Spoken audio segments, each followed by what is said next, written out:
Meeting is being recorded.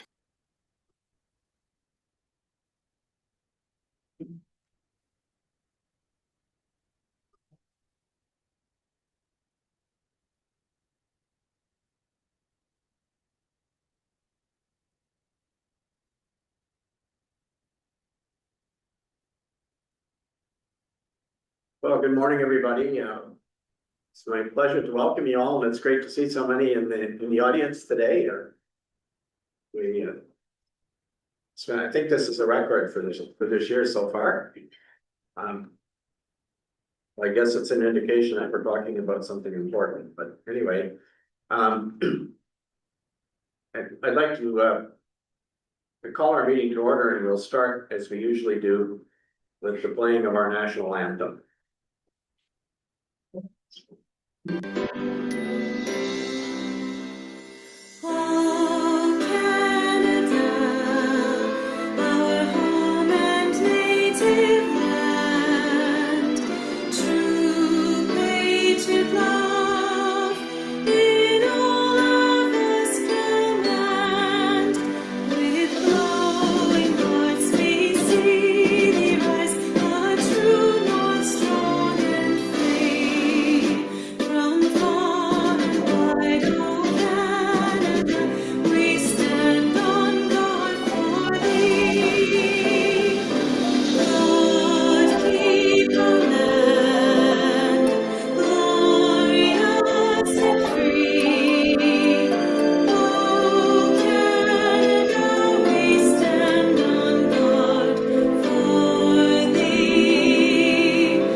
The municipality of Whitestone recognizes all of Canada resides on traditional, unceded and/or treaty lands of the Indigenous people of Turtle Island.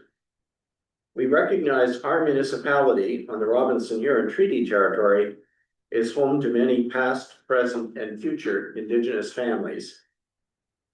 This acknowledgement of the land is a declaration of our commitment and collective responsibility to reconcile the past and to honor and value the culture, history, and relationships we have with one another.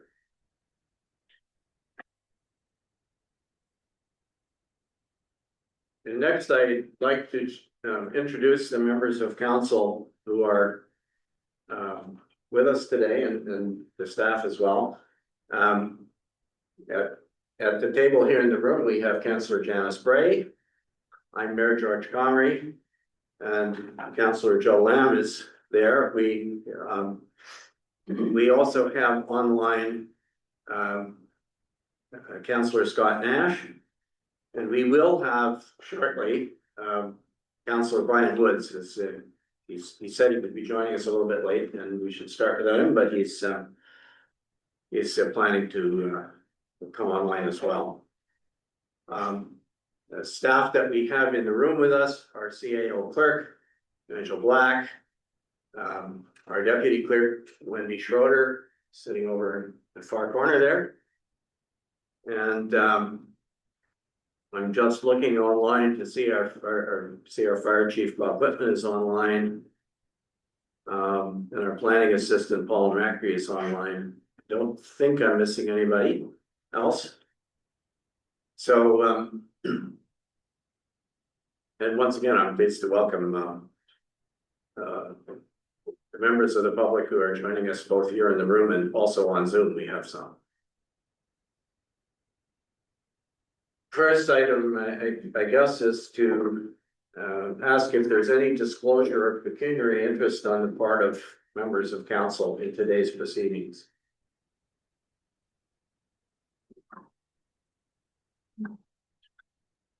Okay, we'll let the record show that none was declared.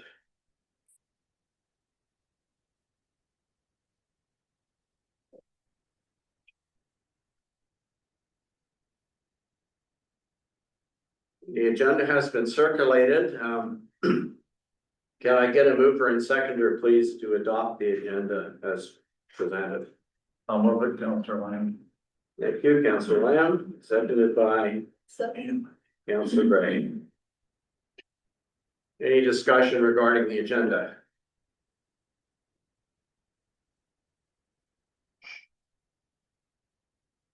Okay, if not, I will call the question, and I'll ask the councillors just to indicate, regardless of whether you're in the room or on Zoom, just indicate if you're in favor of this, so. No, we've heard from everybody. Councillor Bray, yes. Councillor Lamb, yes. Councillor Woods, yes. Thank you, Councillor Woods. Councillor Nash, yes. And Mayor Carmer, yes. So that motion is carried. We have an agenda.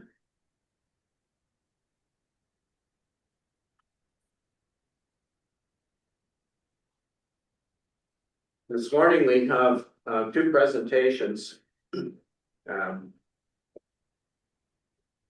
The first one is from the West Parry Sound Health Center Foundation. And the presenter is Deborah Loosemore, who is the CEO of the foundation, and I see she's getting up over there. Welcome, Deborah. Thanks for joining us. I will just mention that we have allotted 10 minutes for each of the presentations themselves, so I would ask our presenters to stick to the 10 minutes. And after each presentation, we'll then have an opportunity for questions from the councillors. Of course, thank you. And thank you very much, Mayor Conry and Council, for allowing me to be here today. My name is Deborah Loosemore. I'm the CEO of the West Parry Sound Health Center Foundation. And I'm pleased to be here to give you an update on the foundation's activities, as well as to talk about our upcoming event, Walk, Run, Pull, which is scheduled for June 7th in Parry Sound. The West Parry Sound Health Center Foundation is the fundraising partner for the West Parry Sound Health Center. And you may ask, why do we need fundraising in our healthcare system? Like all hospitals in Ontario, and to my knowledge, all hospitals in Canada, here in Parry Sound, we have a foundation. And the reason is that the province, although they fund hospital operations, does not provide funding for healthcare equipment or technology. And so that everything in the hospital that is not actually part of the building, with very few exceptions, has to be paid for by donor dollars. We're very fortunate here that we have an extremely generous community, actually two communities, the community of people who live and work here and the community of people who cottage and vacation here. Both communities are extremely generous, and through that generosity, we have been able to maintain very high level of quality of equipment and technology at the hospital. And in many ways, West Parry Sound Health Center is a leader in Northeastern Ontario in some of the technology that they have. The mission of the foundation is very simple: to raise the funds required to meet the evolving healthcare needs of everyone who lives, works, and vacations here in our beautiful region. I am a recent transplant, sort of, to Parry Sound. I grew up in Killarney. If those of you who know the area, Killarney is on the shores of Georgian Bay, a little bit north of Parry Sound, past French River. And when I was growing up, my mother was the nurse practitioner there. She was the only healthcare professional in this town of approximately 400 people. And if you visited Killarney between 1968 and 2005-ish, and you had any kind of healthcare problem or emergency, you probably met my mother. And what I learned from there is two things that I've carried forward, and I'm so pleased to be able to help address here in this position. One, it doesn't matter really how professional, how educated, or how committed a healthcare professional is. If they don't have the right equipment, the right technology, and the right team alongside them, it's very, very difficult to provide quality healthcare. And number two, travel sucks when you're sick. There is nothing worse than having to travel an hour and a half, 2 hours, 3 hours for an appointment with a specialist or a procedure or an investigative diagnostic procedure that could very easily be done in your community if there was the right technology and the right equipment.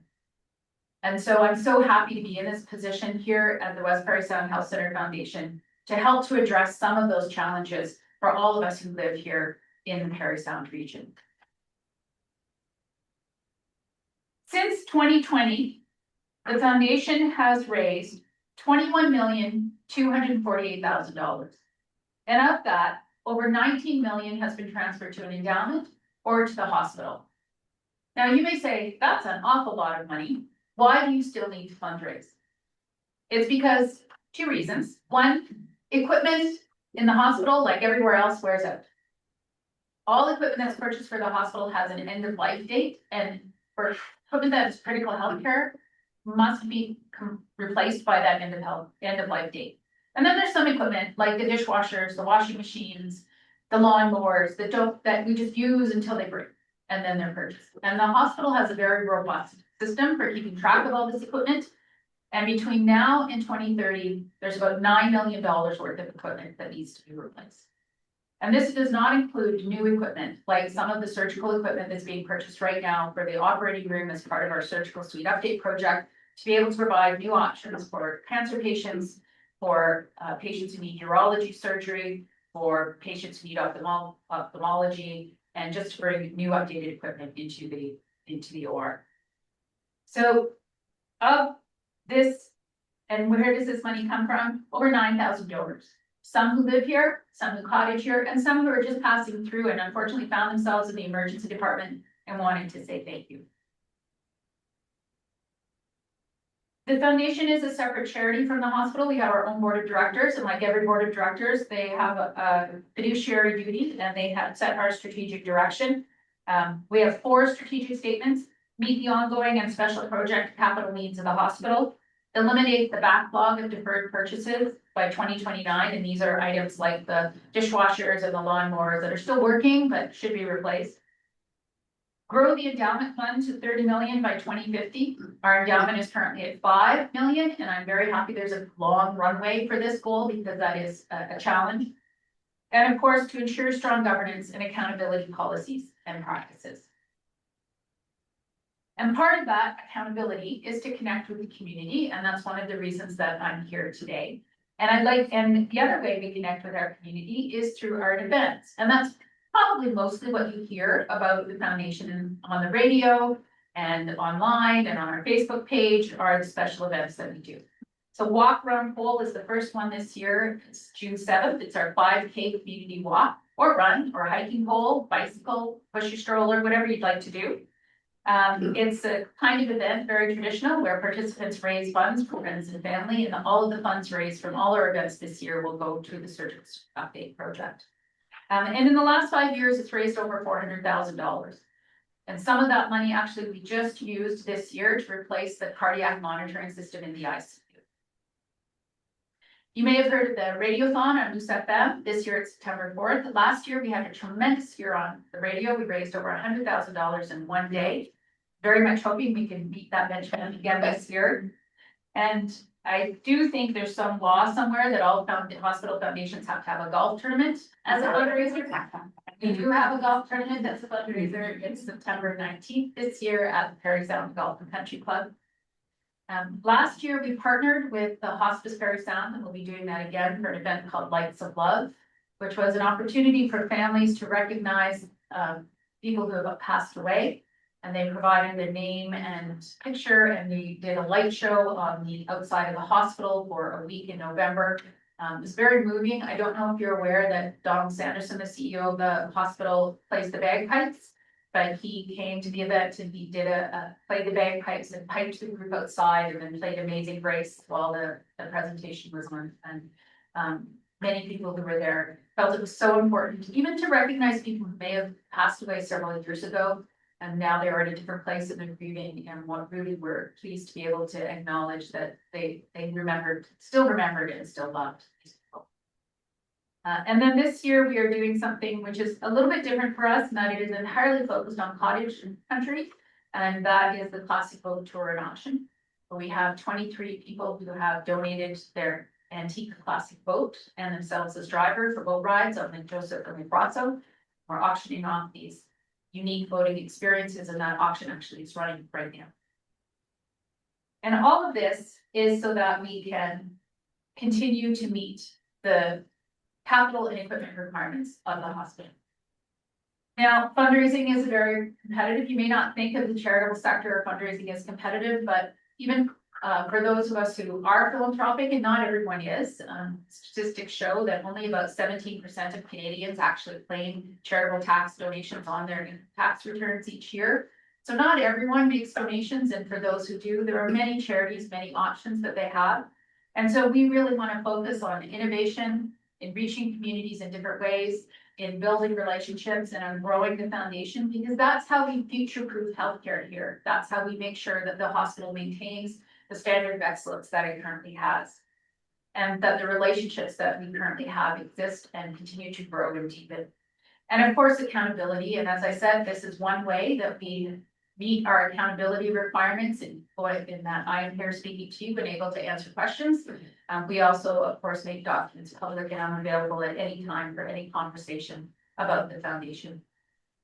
I just want to say thank you to everyone who does support the foundation. It is, I believe, an incredible marker of the strong values of the people who live in this region that we are able to be so successful. And that is only possible by each individual who does make the meeting. So thank you very much, and thank you for allowing me to speak to you today.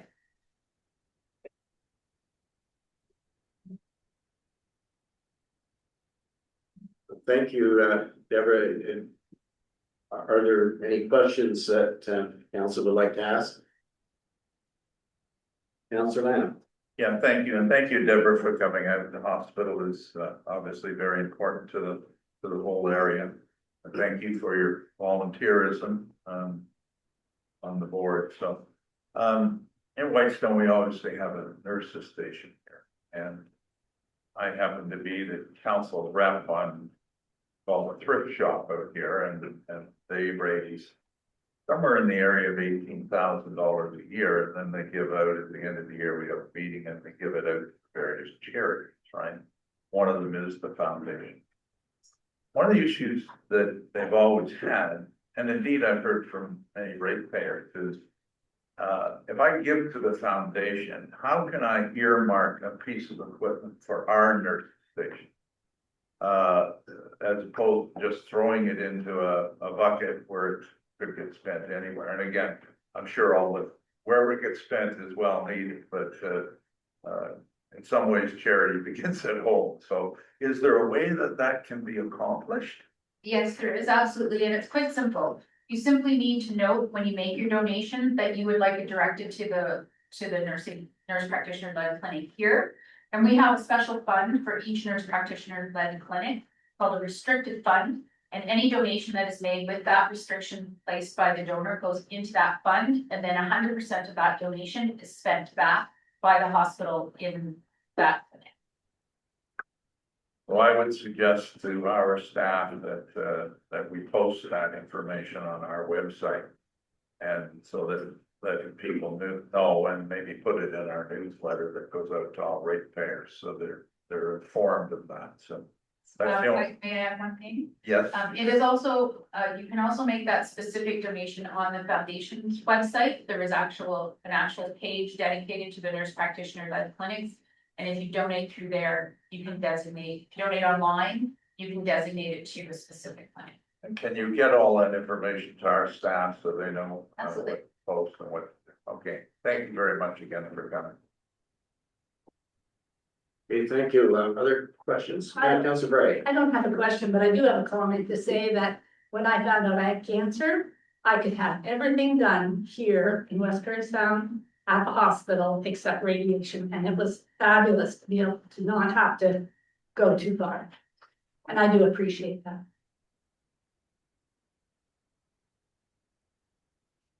Okay, are there any questions or comments from our councillors on Zoom?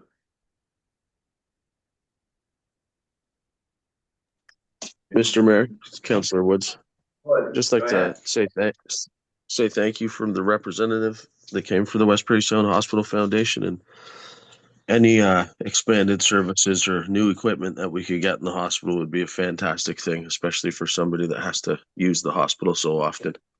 I'm driving all over this fantastic region to try and get to medical appointments is really trying for people at times. So anything we could have done closer to home would be a welcome treat for a guy like me, to be honest. So thank you very much.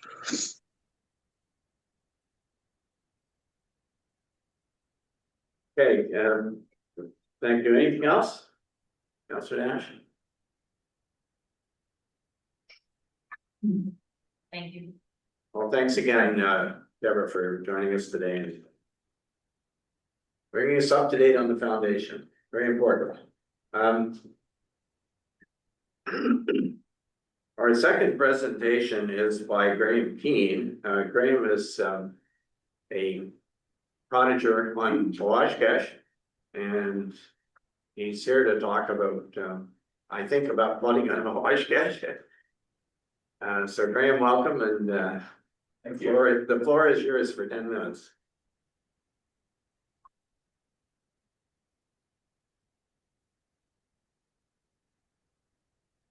First of all, I'd like to thank the mayor and council for allowing me to speak today on a subject that's very, very important to many of us on Lake Washcash, and indeed this year in Ontario. The subject material, of course, is flooding on Lake Washcash. I would like to apologize in advance. I know the mayor and council are very adamant about profanities during deputations and what have you. I do want to warn you that I will be using the word damn a lot. It sounds funnier when I wrote it. As most of you know, Lake Washcash is a herniated body of water on the Magnetowan River. It is a massive accumulator of water that comes down the river and has a dam at the end on the outlet, and then we have narrows which further exacerbates the issue. So Lake Washcash does in fact absorb much of the spring thaw, and the dam, which has a history, and I'm not sure at this point the history is even important, at 224 meters above sea level, which in essence, as far as I understand and what people I've talked to, it actually keeps the big lake and the upper lake navigable through the narrows. The lowest depth of the narrows around by the golf course is about 10 feet. So if we had depth much less than that, it would be very difficult to get through. So all of us on Washcash are used to the normal, in capital letters, freshet, which rises in late April, early May on an average of, it varies from year to year, but 8 feet over the dam. Many cottagers have cottages. There are about 750 cottages on Lake Washcash. Many of the cottages on the water have in fact been built pre-dam days, built in the 30s, 40s, 50s. And there was no one to remind us of the location because water was not an issue. Many cottages also after the dam was put in, built not anticipating the future levels. There is in fact a relatively new Ontario Building Code and bylaw that requires new builds for this very reason to be at the 100-year theoretical flood level, which is 229.57 meters above sea level. So it's 5 meters above the dam. This is not an arbitrary number, but it is highly theoretical and appears to be high enough that most people are beyond risk at that point.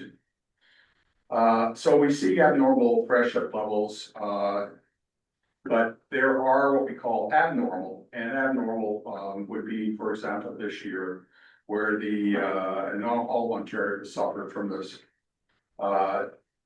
So not only are we dealing with the freshet because of this accumulator of the lake, we're also dealing with the excessive thaw from this year. We have seen similar activity in 2013, which was 9.6 feet above the dam, 2019, which is 11.3 feet, and now in 2026, 11.8 feet. So these levels have in fact been absolutely devastating to the lakers on Lake Washcash, more so than probably any other area in Ontario. Being 11.8 feet of the dam, and the dam already is quite high, adds a tremendous amount of elevation to the water level. So what is the damage that we're seeing? The damage seems on a regular basis, on normal levels. We've been able to deal with it and adjust to it. It's almost an evolution.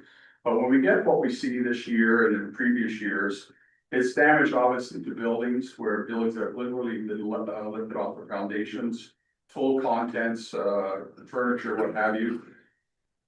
Controversial issue, septic. Septic is questionable as to the regulations of septic, but we know many septic systems are below the 100-year flood level. And this is another ongoing subject. Power transformers have been flooded this year. Hydro One put in transformers based on the latest freshet levels. They look for logs that are floated up. So they don't abide by the 100-year flood level issue. Loss of power service, of course, which we did. Shoreline vegetation is being affected by these increased levels. In 2019, I lost 50 cedar trees on my property alone. They don't do well with water hitting the roots. Debris in the water and loss of material around the cottage. This also creates a disruption to businesses, including marinas and holiday camps and rentals. Insurance is getting more and more difficult to even have a rider of water damage. And of course, the rates are going up. There's one of the biggest issues that we're all concerned about is that the word gets out that Lake Wawash-Kesh is a highly flooding area. We have great concerns about the reduction on the lake property, and that is regardless of your susceptibility to flooding. The evaluation of a lake in its interpret value affects everybody, not just the people that are being flooded. So if you're up high, rest assured your property values are eventually going to be hit if this keeps ongoing. There has been, in fact, no estimate for the losses this year. But just driving around the lake and throwing a big number out there in terms of personal labor, contractor labor, materials being replaced, the number would easily be in excess of about $10 million. It would not be unreasonable. So what I'm here to propose is that I believe enough is enough. We need to, any process related to money or change takes a long time. And it's not going to happen overnight. What I propose, and first of all, we would like to form a working group of folks that are in business, engineers, what have you, and be a point team to look into the future of what we can do to solve this problem. The first step would be to, we would have to have the money, of course, to do an engineering and environmental study. My initial research has indicated that a study of this magnitude would be in excess of $120,000 just for the study. How we get the money would be part of our process. It could be the funds that are available at the provincial level. It could be considering the devaluation of property and all the other issues relating to all lake members. So what are the realities? The realities are that the dam will be unlikely taken to the ground and rebuilt. So it's more probable that there will be a modification. It's also unlikely that geographic areas coming into the lake will not be controlled, or we would have very little opportunity to change what goes on coming into the lake and probably going out of the lake. So I think the reality is we have to deal with lake control rather than worry about what other people are doing in other communities. So here are some fun facts. Lake Wawash-Kesh is over 17 square miles in area. A 1 foot elevation or 1 foot depth of water on this 17 square miles represents, believe it or not, 35 billion gallons of water. lowering the dam in late fall by 5 feet gives 175 billion gallon buffer that would be available in the spring. In other words, the possibility is that we could lower the dam in the fall when the narrows are not being used. I'm talking November, early December. And it would take, if we, and I'm just speculating here, folks, so don't shoot me.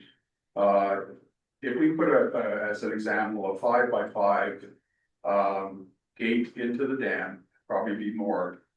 It would take about a month to drain the dam down by 5 feet. That 5 feet would give us an unprecedented buffer for the springtime, so that we wouldn't suffer the freshets and the extreme swings, because we have that large volume of water to use as that buffer. Anyway, the lowest dam elevation is in fact around the golf course, which is part of the whole reason why we have the dam. There is history to it, and that is about 10 feet. So lowering the dam permanently could not happen. Would have to be controlled. There are many ways of controlling a dam. Can be done manually, can be done like through cellular and Wi-Fi. So there are options, but I'm not the engineer. I'm not the environmentalist. The first step, of course, is forming our group and seeking the support of the municipality to help us and guide us into raising funds to get this study done. Enough is enough, guys. It's going to be going on and on. The probability of it happening again is getting higher and higher with global and the unknown. So I really want to thank you for your time, and we'll keep you posted on what we're going to do at our end. And I appreciate time for me. Thank you. Okay, thank you. Questions or comments from councilors? Wants to go first? Councilor Lamb. You know, I always seem to go first, okay? Thanks, Graham, for coming, and, you know, I feel your pain, and we've tried to do this year, of course, whatever we can with all the damage that's been done up in Wabash County. The concern I had when we took the dam over, I would say 6 years ago, or that area, was that, of course, the backdrop to all this is we don't have the resources to own a dam and manage a dam and do, you know, what you're suggesting. I don't know, I'm not an engineer either, but I would think we're talking millions here. And, you know, I think it's every $37,000 in that we spend in Whitestone is a 1% tax increase. So, you know, kind of do the math. If it had continued to be owned by the province, it's far easier to you know, go to them, that they have, you know, more funds than we do. So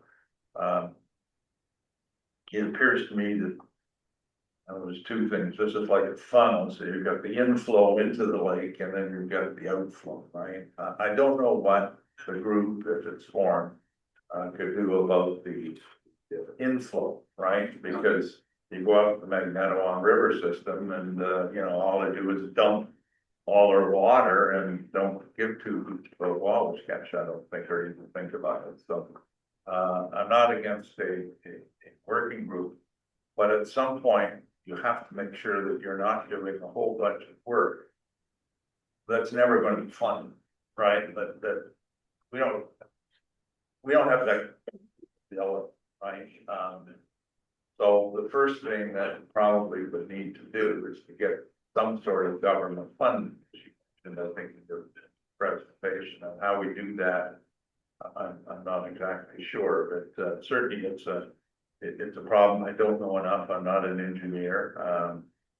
I wonder why the dam was built where it is, right, or the height that it was. I don't know all the history to it, but I thank you for your presentation. I don't know what the answer is, Graham. I guess he's what I'm saying. So it's not so much a question as some comments. So I don't know whether you have anything to. Well, I can say, Councillor, that if we don't do anything, for sure, nothing's gonna happen. We believe that with the amount of damage done with the valuation of property, there will be a tremendous amount of motivation from cottage residents to contribute to this. And whether it's in the form of a levy, it might be $300 one time, $300, which gives us $250,000. To give you some confidence that the problem is gonna be mitigated significantly, I think it's a very, very small investment in the future of their property, especially the property values. So that's kind of our objective, and obviously we would need to have the municipalities assistance in guiding us through that. But so thank you. Okay, thank you. Yeah, all right. Yeah. A question or comment for Councilor No, Wright? thanks, Mr. Keane, for your presentation, and yeah, you've certainly given us a lot of information, and I can understand how painful it is when this happens, and again, as Councillor Lamb said, it's a big thing to try and figure out, but yeah, I even a working group to just sort of figure out what are the processes and what is available out there. Because I know that there are grants for certain things, especially around mitigation of severe weather and severe situations. So you never know, there might be some funding somewhere that can be utilized in order to try to find some solutions. I also think we do need the provincial government, even though we own it, which is a pretty big thing for us to own. But I think that we probably need the provincial government to assist as well, since they control, do they control the Magnetawan Dam? Yeah, they control the Magnetawan Dam. I would be interested in knowing why we assumed responsibility for the dam. That's a very interesting question. Yeah, I don't know, sorry. Well, I can answer that really quickly. It was a condition of the MNR and FedNor were the folks who contributed the money, which was somewhere. This is in 2005 that project was completed, so I think it was in the $600,000 range to build that dam. They paid for it, and the condition of them doing anything was that when it was finished, we would assume ownership of the dam, right? If they hadn't done that, we would still have the previous dam, and it was at end of life leaking like a sieve, and so we were getting low water, which was you talked about Indian Narrows. There were times when you would have to tip your motor in to go through there. So that's how that's the short answer to how we got where we are. It was a condition. And I think that's fair. I mean, the reality is, it is what it is, but how can we deal with this? Indian Narrows has to be navigable. And we destroy the whole lake system.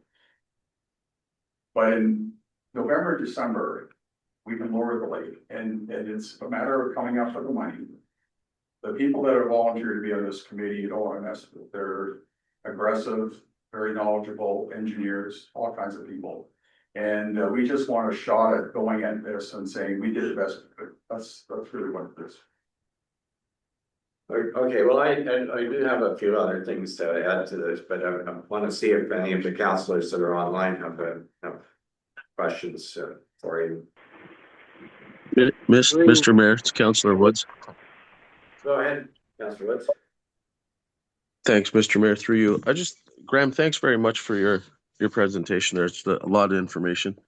My question is, and I don't know if anybody would have an answer for it, but Wawashkesh is a natural trout lake. So what would the effects be of lowering the levels of the lake that much in the fall? What could the effects be on the lake trout population?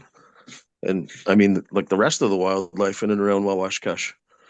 I mean, there's a lot of species at risk and endangered species that, Lake Wawashkesh and the surrounding properties is home to all of those animals. what kind of effects is that going to have? Like, I mean, I know it's horrendous, the amount of damage that's happened to people's properties up there. I've talked to quite a few people up there, and the association president being one of them. It's really sad to see the destruction that it causes, but if we lower it that much, what could the negative effect be on the other side for the lake life? Well, that's why I indicated it as an engineering / environmental study. We certainly would not go into this and slash and burn without getting the environmental people in. I've had environmental studies done, they're very thorough. So that would, yes, be part of the study. One would not go without the other.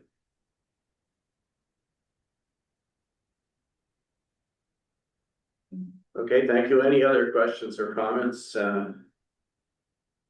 Yeah, through you, Mr. Mayor, can you hear me okay? It's Councillor Nash? Go ahead, Councillor Nash. Perfect. So I have a few comments and questions, and I did speak to Mr. Keane before his presentation a little bit. So, Graham, thank you for doing your presentation. I think it's good to get I'll call it, information out, or to raise the concern of the water concern with the dam. And I think there's a few things we have to think of. So first of all, I guess if it comes to a working group, I would not really support a working group so much as I think a working group, if, you know, the association separate to the municipality wants to do a working group and bring something back in another presentation, I can understand it. But I think there's a lot that the municipality would have to do just to see the feasibility of it. I know Mr. Keane had mentioned, you know, if you open up the spillway, I think it was to lower it 5 feet would take about a month or two. And that's for a 4 foot by 4 foot spillway. Whereas if you do a much bigger spillway, it's going to be reduced that much faster.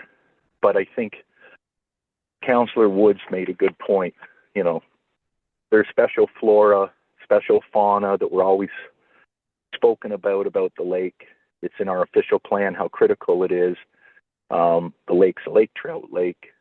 There's endangered species on the lake. So it's all these types of environmental reports that would have to be done.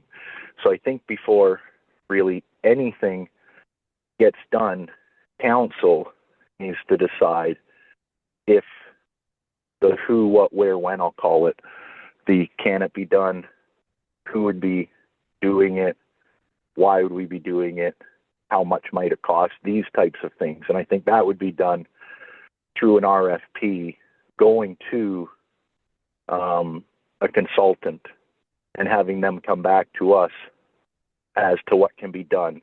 That's no input from the Lake Association, no input from the municipality, just a consultant telling us what could be done here. Now, in some information that I've found, if you go back and just Google some stuff on the internet, a lot of older articles from the association comes up and speaks to flooding happening back in the 1960s. And there's a newsletter in 2013 that said the water level does vary anywhere from 6 to 15 feet, partly due to the control dam at Almec Lake. That's from the 1960s. And I think the other thing we have to be really careful about is going back to the ministry who gave money to build the dam. They actually wanted the flood elevation to be higher than the current 229. They wanted it to be 230. It was the association that said, let's go to 229. Now, the good thing is, it's never reached 229. But just for some perspective for all of us, I understand that the flood this year, I think, was still 227 or so. I could be off by a bit, so correct me if I'm wrong, anybody. But we've never achieved the theoretical flood elevation of what the MNR would expect Lake Wawashkesh to flood to, which is 229. We're still many feet away from it. So if we had a freshet this year of 11 feet, you'd have to get up to 14 or 15 before you'd actually see a flood. So I think we have to look back from when this was being designed, that everybody knew that doing this would cause much greater floods. That's why the M&R was saying 229. So what do we do? And I think that's the who, what, where, when. It's a good idea. What can we do? And I think, you know, some of it could start with the survey. How many properties are affected? How many properties were flooded in 2019? How many were flooded in 1998 when there was a flood? How many properties were flooded this year? How many properties have been flooded since the municipality started to say build above the flood elevation? You know, are we talking about, unfortunately, older cottages that are on smaller lots a lot of the time that have been, I'll call it, updated to the newer elevations? So I think there's a lot of moving parts. There's also, even if we lowered the dam, it's kind of like a toilet bowl, I'll call it, in the sense of all the upstreams flow into the big bowl, which is Lake Wawashkesh, and then there's a small outlet. So it doesn't matter how much you flush that toilet, only a certain amount of water can go out. So there's all these types of answers that need to be answered. And then why was it built not a controlled dam when it was done years ago? Why was it that it was built to a higher elevation? Well, we know it's because many residents on the lake wanted better access through the Narrows. But now that's created the problem. So how do we solve all these problems? And I think it's a many-year project, and I think getting the ball rolling now is good. And I think, you know, Mr. Keene had mentioned, how do we pay for it? I'm guessing any job there would be in the millions and millions of dollars. Is there grants available? Well, there might be. But one of the biggest things we need to do as a municipality is, even before we get started, is anything like this has to go through the Lakes and Rivers Improvement Act with Ontario to see if they'd even allow anything to be done here. And then through that, you'd have to get a consultant, an engineer that knows all about that. It would say, these are all the check marks you have to check off, and we can see, are these things doable? So I think that's where we, again, as council, need to decide, do we want to put some money aside in next year's budget to maybe address and look at some of these things? Ideas are great, but action will take some time. And I do feel very sorry for people that have been flooded year after year after year. But I understand from what I know, I don't think any cottages that have been built to the 229 threshold since 2015 or something have actually flooded. So what do we do for the people that had cottages built before the most recent dam was installed? And then we have to address. Oh, okay. Seconds. Okay, I'll stop there. May I comment on just two very small things you said? Councillor Nash, first of all, it's not like flushing a toilet. The opening in the dam will be let out over a month and a half to a month period when the lake is virtually not being used. We're talking November to December. The other issue is, it is not my belief that it would be a total tear down. It will be a modification using wire saw technology to cut a plug out of it's not going to be in the millions of dollars. I will stick my neck on the line for that. I could be wrong, but it's not. I think if we scare ourselves off initially with it's going to be millions of dollars and this and that, we're not going to get anywhere. I think we have to get real, true facts and deal with it appropriately. At this point, none of us can ballpark anything. I think, even myself. So, but thank you for your comments. Appreciate it. Yeah, no, thank you very much. And through you, Mr. Mayor, just to reply back in response to those comments.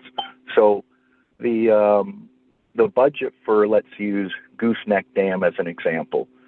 That's about $1 million budget, and all they're doing at the Gooseneck Dam is going in, removing some railings, removing the existing weir, filling the existing weir with concrete, and filling a few cracks, and that's $1 million budget for the work. That's not going on with any of the pre-work, being the engineering reports and the type 1 environmental. I would guess engineering and type 1 environmentals would be in the hundreds of thousands, probably a couple $100,000 for an engineer. You're probably $100,000 for a project manager, and a couple $100,000 in environmentals, and then all the work. And I wasn't referring to Lake Wawashkesh as a toilet bowl. What I was referring to is there's a limit of how much water can go out. So if it's a 4x4 opening, and you open that 100%, you're taking all the water that can go out. Similar, if you flush a toilet, only a certain amount of water can go through that pipe. So whatever that size of that opening is what's the limiting factor. But the also limiting factor is downstream. The downstream part that's limiting is the narrow channels we have. So there's so many things to do, and I think we're a few steps ahead that we need to find out what does a municipality want to do, how can it be paid for, could there be a tax levy? If there was a tax levy on people on Wawashkesh, do the majority of people on Wawashkesh want to do this? This is some questionnaires that we as a municipality need to decide before we go any further. Is it next year's budget? Is it this year's budget? But as for the flow rate in the water, the larger the opening, the deeper a hole.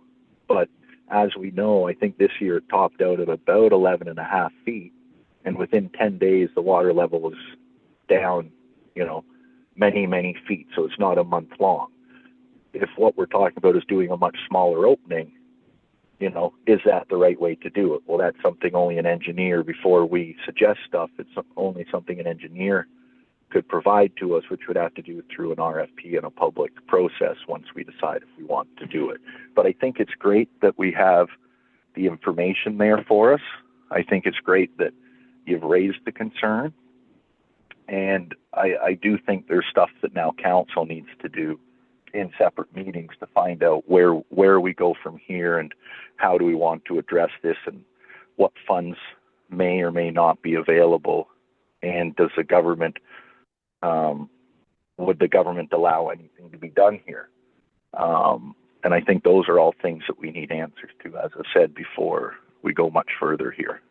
But I'm really, again, Graham, really glad that you brought it to the forefront here so we can now have those discussions. Without you speaking today, those discussions would probably never happen. So I think it's very good that you've done that. Thank you. Thank you. Okay, thank you, Councillor Nat. This is a large subject, and we could obviously spend a lot of time in it. I'm just going to make a couple of points, and then give you a suggestion. First of all, this is a subject that I've been involved with for a lot of years. I was part of there was a task force, in fact, that of the Cottagers Association that started working on this before the municipality existed, and eventually got the government to take some responsibility for upgrading the dam that we had, which, as I said, was leaking like a sieve. But anyway, and the concern at the time was low water levels. And that's what the dam was designed to do, was to do nothing more than to provide a minimum water level, if you like. So the question was, why was it not a control dam? Because there was a lot of discussion about whether it should be a control dam, and some people, myself included, thought that we might be able to do that. The engineers that worked for the Ministry of Natural Resources, who have the responsibility, as has been pointed out, for water levels in the system, they said there is no point. And the consulting engineers that did the design of the dam, the same thing. They looked at some possible control structures and came to the conclusion, based on the information that they had, that there was no point in doing it. And the reason, the best way that I can describe to you the reasoning behind this is that you have a very, very narrow channel which starts a mile above the dam and goes down below the dam, below Canal Rapids, into a very narrow place between two high rock walls. And there opinion was, that it was always gonna flood. There was nothing we could do to reduce the freshet by having a control structure in the dam. And so, that was that, and they made the decision, our little committee didn't make it, but that was the opinion, and it's really the problem that Wabash has, and I kind of accepted that it's always gonna have it, is that because of the area that we drain and the amount of water, and it isn't just what comes in from the Magnetawan River. We're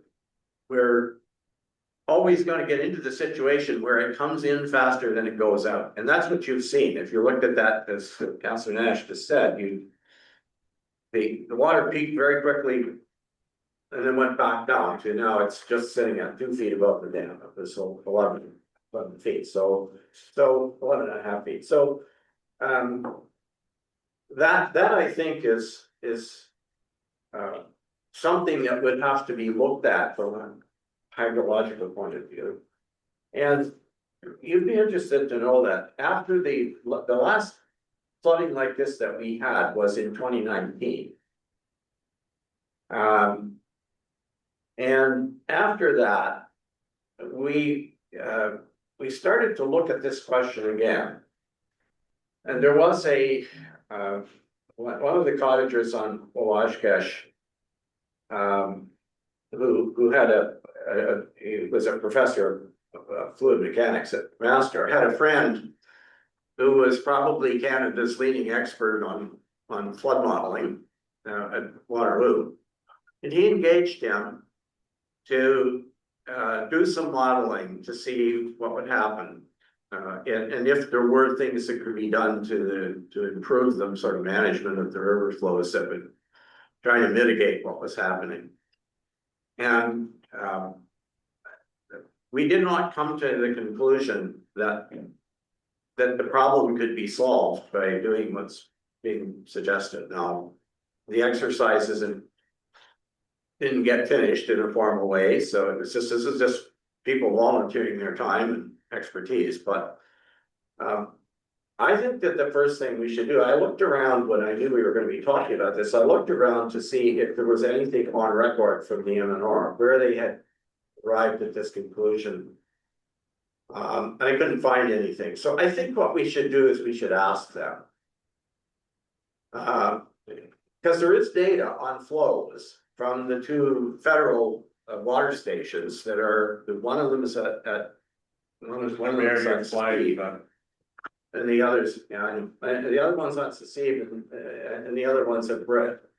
And we might be able to get some useful data from that. So I'm more than happy to try to initiate that inquiry to see if they have anything useful to shed on, any useful light to shed on the subject. That's what I think. Mr. Mayor, I'd like to just say this. It would, a 5-foot level on Wawashkesh on the 17 square miles is 177 billion gallons of water, okay? If we can effectively drain that 5 feet out over a long period of time, having very little effect downriver, it's just flowing through in months where boating is not an issue on the lake. Does it not make sense or intuitive that if we have 177 billion gallons of reserve on Lake Wawashkesh before it even hits the top of the dam, that's not going to have a serious mitigation of our flooding issue? To me, it just does. Of my 35 years as an engineer, that goes completely beyond my comprehension. I will just say this, I have made exactly the same argument that you're making, Grant.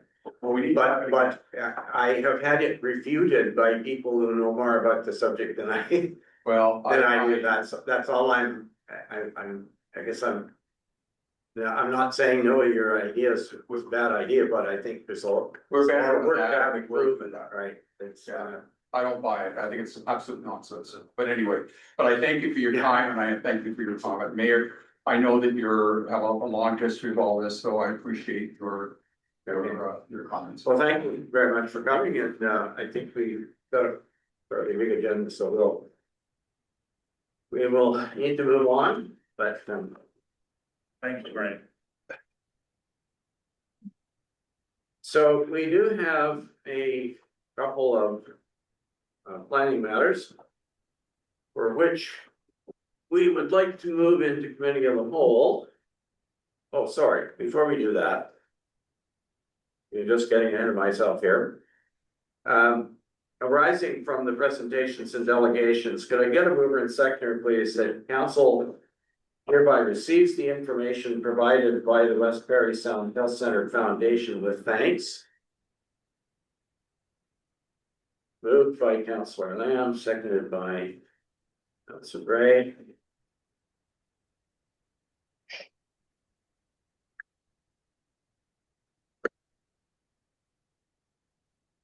And I'll call the question, please, councillors. Counselor Woods, yes. Councillor Bray, yes. Councillor Lamb, yeah. Councillor Nash.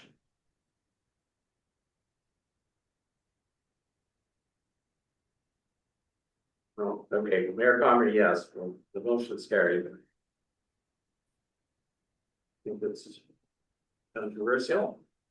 And secondly, we have a similar motion that council for the municipality of Whitestone receives information provided by Graham Keane with thanks. I'll move, Mr. Mayor. Thank you, Councillor Woods. Seconded by Councillor Lamb. All those in favor? Well, I have just one question. Okay. I never knew, are we just allowed to levy a lake? I've never, in my 19 years in council, I've never heard that, oh, we're gonna charge everyone on Wabash gets $300, which I think was the inference here. They're just allowed to do that? Or I guess no one has that answer. Because you're gonna get Well, some it that would- pay, some that it- won't, it's, you know. It it's- would be viewed as a development charge, in my opinion, which we're probably in. Could we do it? Yeah, there's a whole lot of work required to get. We don't have development charges at the moment, so we don't have the ability to get it, but Okay, it's not. so the answer is no right now. Yeah, Okay, I don't- thank you. Okay, sorry, I was calling a question, I'm thanking Mr. Keane. Councillor Bray, yes. Councillor Lamb, yeah. Councillor Woods, Councillor Nash. Oh, Counselor, yes. Counselor Woods, yes, Mr. Mayor. So Okay, I'm in favor, so thank you, now, we can move into committee of the whole. Over in seconder. Councillor Ray, seconded by.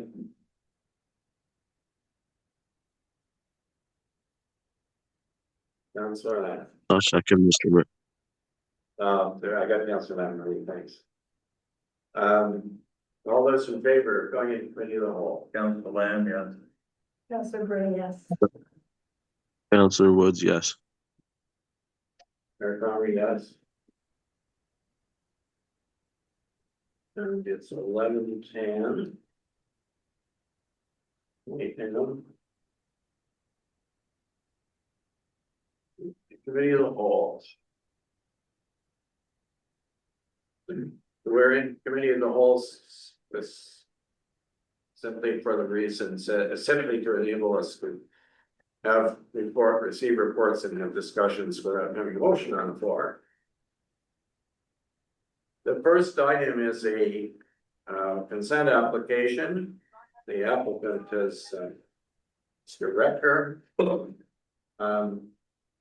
And we do have a report in the package from Patrick Christie of the Parry Sound Planning Board. And I think Patrick is. I am here, Mr. Mayor, yes. I thought you were here, yeah, sorry. Just looking at my list of participants goes down a lot past the bottom of my screen or some of the scrolls. All right, thank you. Would you like to introduce your report, please, Patrick? I would. Thank you, Mr. Mayor.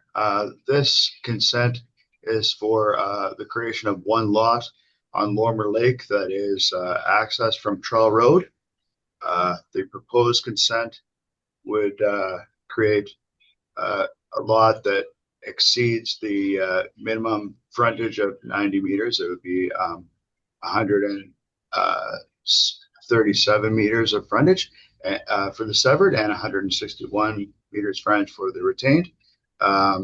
The lots are significantly larger than the 0.6 hectare minimum. In fact, they're 16 hectares each.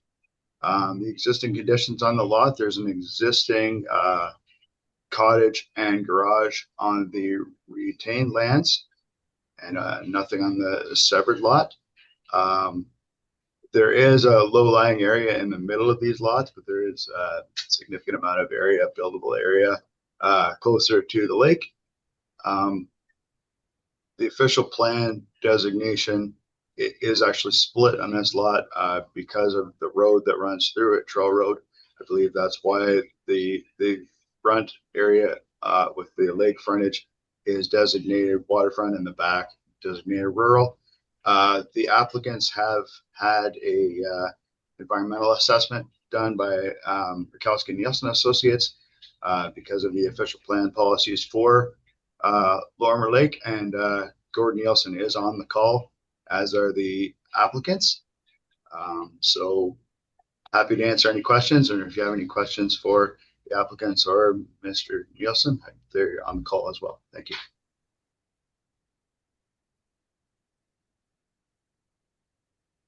Okay, thank you. Questions from council?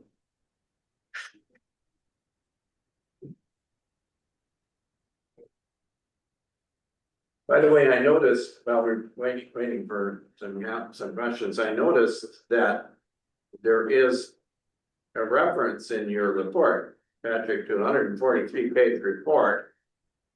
And I don't know if that is the report that you referred to on the previous page, which was done by Mikowski Nielsen Associates, but the link to that report, I guess, is something on your computer or something on our office staff, because when I went to read this, I could not. Report, the link is in the report. Oh, okay, well, all right, so I looked at that link and I thought, like, I'm not gonna be able to see that. But you did see it? Yeah. Oh, okay, fine.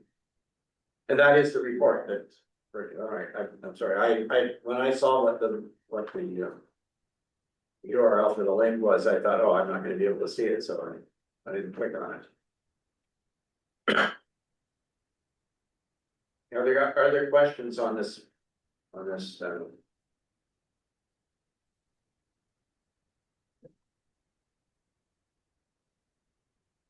Sounds like the wrong time. Okay. Was this, through you, Mr. Mayor, was this rooted, or do we do that for the association over there? For the Lorimer Lake Association? Or Patrick? Did you hear the question, Patrick? I'm sorry, Mr. Mayor, I did not hear Mr. Councilor Lamb's question. Have to, I know there are restrictions as to who we notify of this, but was the association notified, or I know it's not. The Lorimer Lake Association, were they notified of this application? I can answer no questions. Thank you.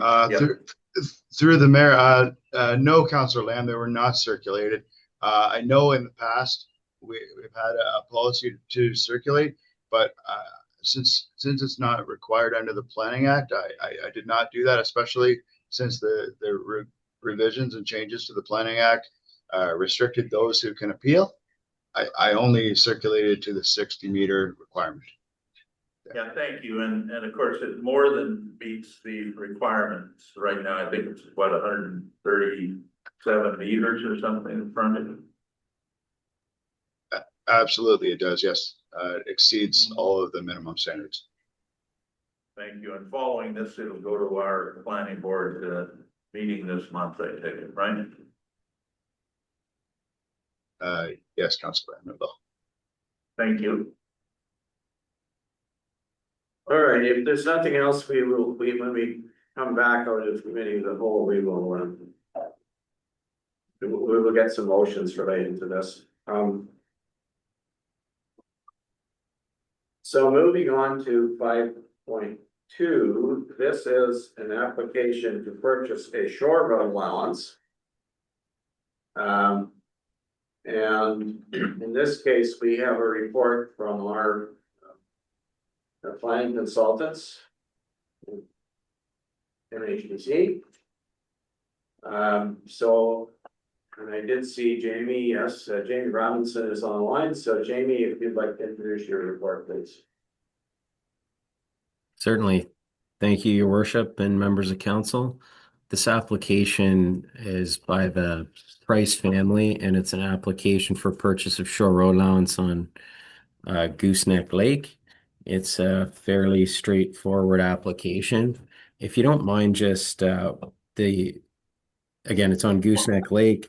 The property size is 0.4 acres or 0.17 hectares. There's about 48 meters of frontage on the lake, and the shore road allowance that's proposed to be purchased is about 0.13 acres in size. If you'd just like to switch to or flip ahead to the next page in the report, there's just a couple drawings there that illustrate what's being completed. So the subject lands are, the lot itself is shown in green, and then the red is the area of the shore road allowance that's proposed to be conveyed to the property owners through the closing of the shore road allowance application. We reviewed the application in the context of both the official plan and the zoning bylaw.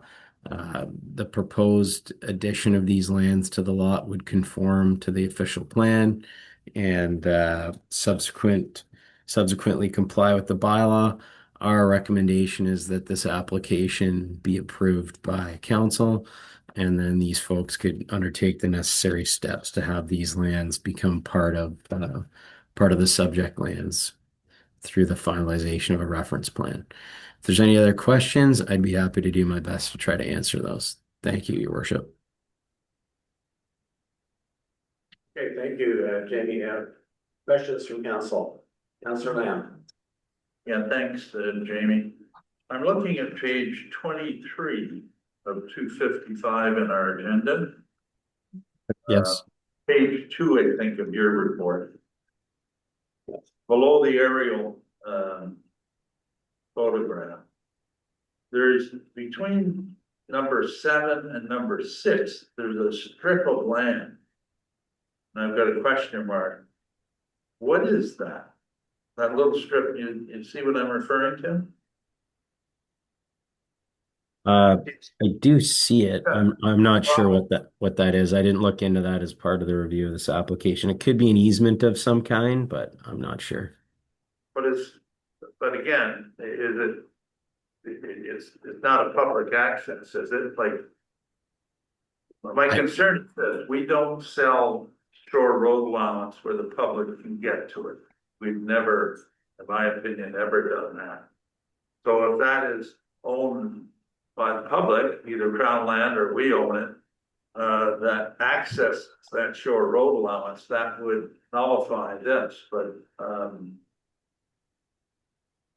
don't know what it is. If it's a private easement, then my concern goes away, right? But so It's certainly clarify what that is. through Your Worship to the counselor. It does not look like it's any sort of right of way or access requirement. It may in fact be an easement, private easement. I'm not sure. But regardless, the sale of this specific portion of shore road allowance would not have any impact on that easement, which is on the opposite side of lot 7 from the subject lands, or any ability to access a shore road allowance. Planning assistant has, sorry, That's right. Our planning assistant has just come in and I'm wondering, Paul, if you. Would you happen to have that drawing with you or no, the survey drawing? The question is about a small strip that between parcel 6 and 7. To the right of the property that we're talking about. The question is, what is that there for? Yeah, what is it? It's not a road allowance that they, or is it owned by the municipality is my question. Mr. Motion. I'll need to go back to the office and look at the job in that website. I mean, like 5 minutes. I don't know, I can see that area here. If I may just jump in here, I've got a copy of the plan in front of me here now. And it looks like it's just a label. It's not a separate part on a plan or anything like that. So I think it's just a label. I don't think it's not a part on this reference plan anyways. Oh, you know what it is? I see what it is. That's a line. Going from a post, which is down above the inn in Gooseneck. And it goes up, it just, because it was too crowded for them to write the label, they stuck it up in what looks like the Shore Road allowance. So it's not actually a separate piece of land at all. It's just a mark on this, it's just a line that they drew on the survey drawing to show where the post is going. Okay, that's all the concern I have. Thank you. And you can see there's coordinates written in there along the line, which belong to that particular post. It would be on iron bar probably. Or rock post maybe.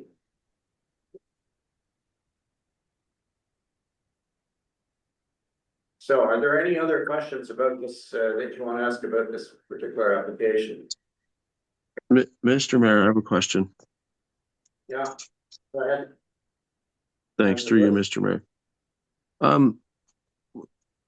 Is there any EP, like I'm looking at on 24, there's EP around the bay, right?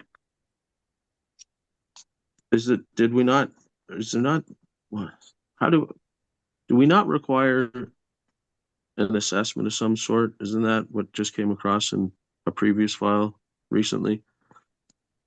A budding landowner within 150 meters, I want to say it was worded something like that, Jamie, about an EP and having to have requirements for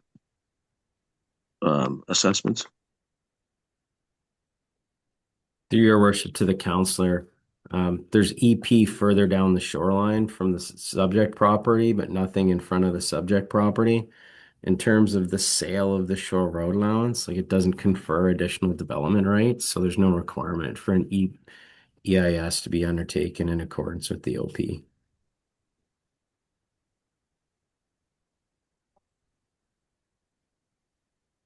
Okay, thanks.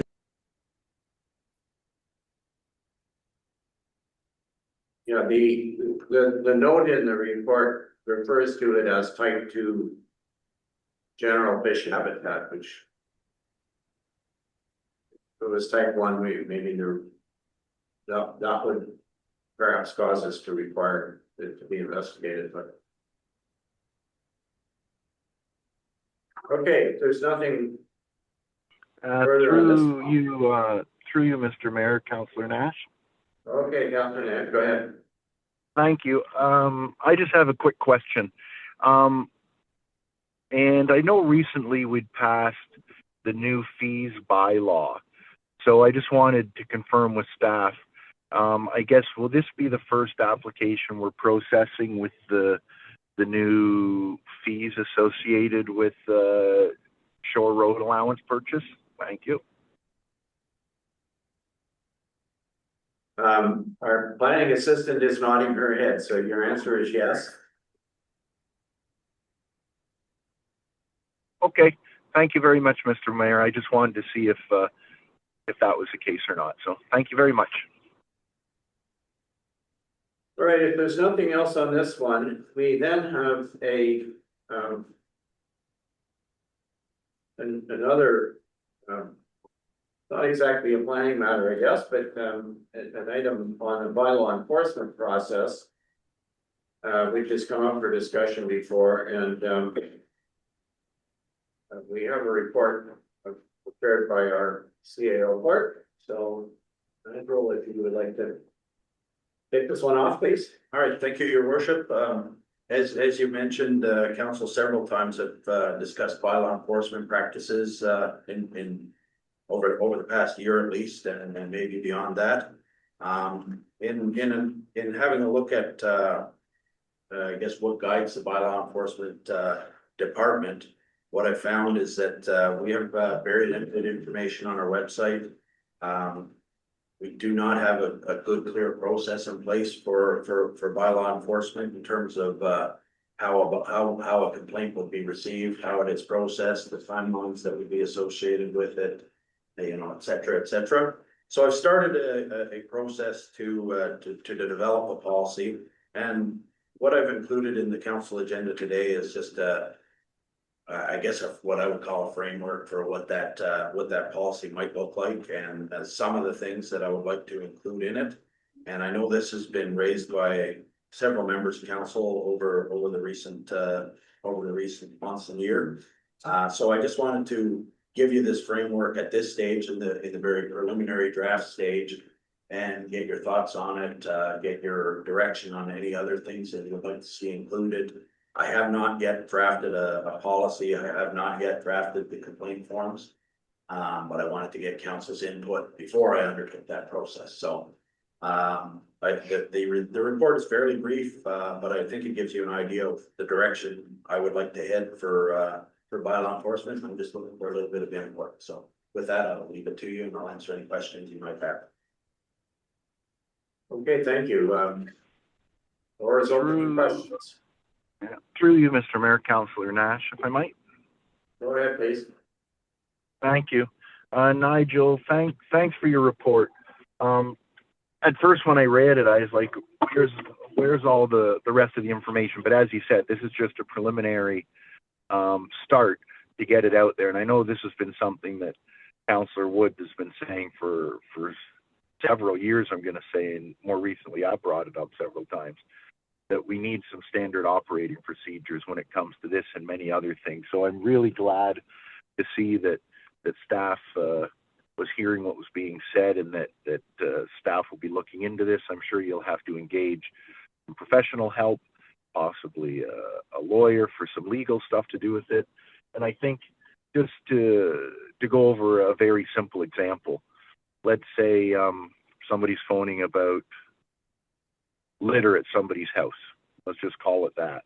You know, I think you could, I'm using that as an example, but it can almost be for anything, be it a fire, be it a noise complaint. But, you know, there needs to be, you know, the answers to who made the complaint, how's that complaint handled, what are the consequences of those complaints, and that goes into what kind of form do we use. Personally, I don't think we should accept phone call complaints unless the phone calls are recorded. I think personally that if you look in Toronto or Barrie or many other locations, you probably see that there has to be a form completed that's signed by the complainant. So that way it's kind of not frivolous, I'll call it. You also bring up that question. What happens if somebody keeps complaining about their neighbor all the time and they're found to be frivolous? Is there a fine that goes to that person? What ends up happening? But when it comes to the forms, I think we need a standardized form. Maybe that form can be filled out in person. Maybe that form can be filled out online, or maybe that form can be printed, filled out, and emailed back to staff.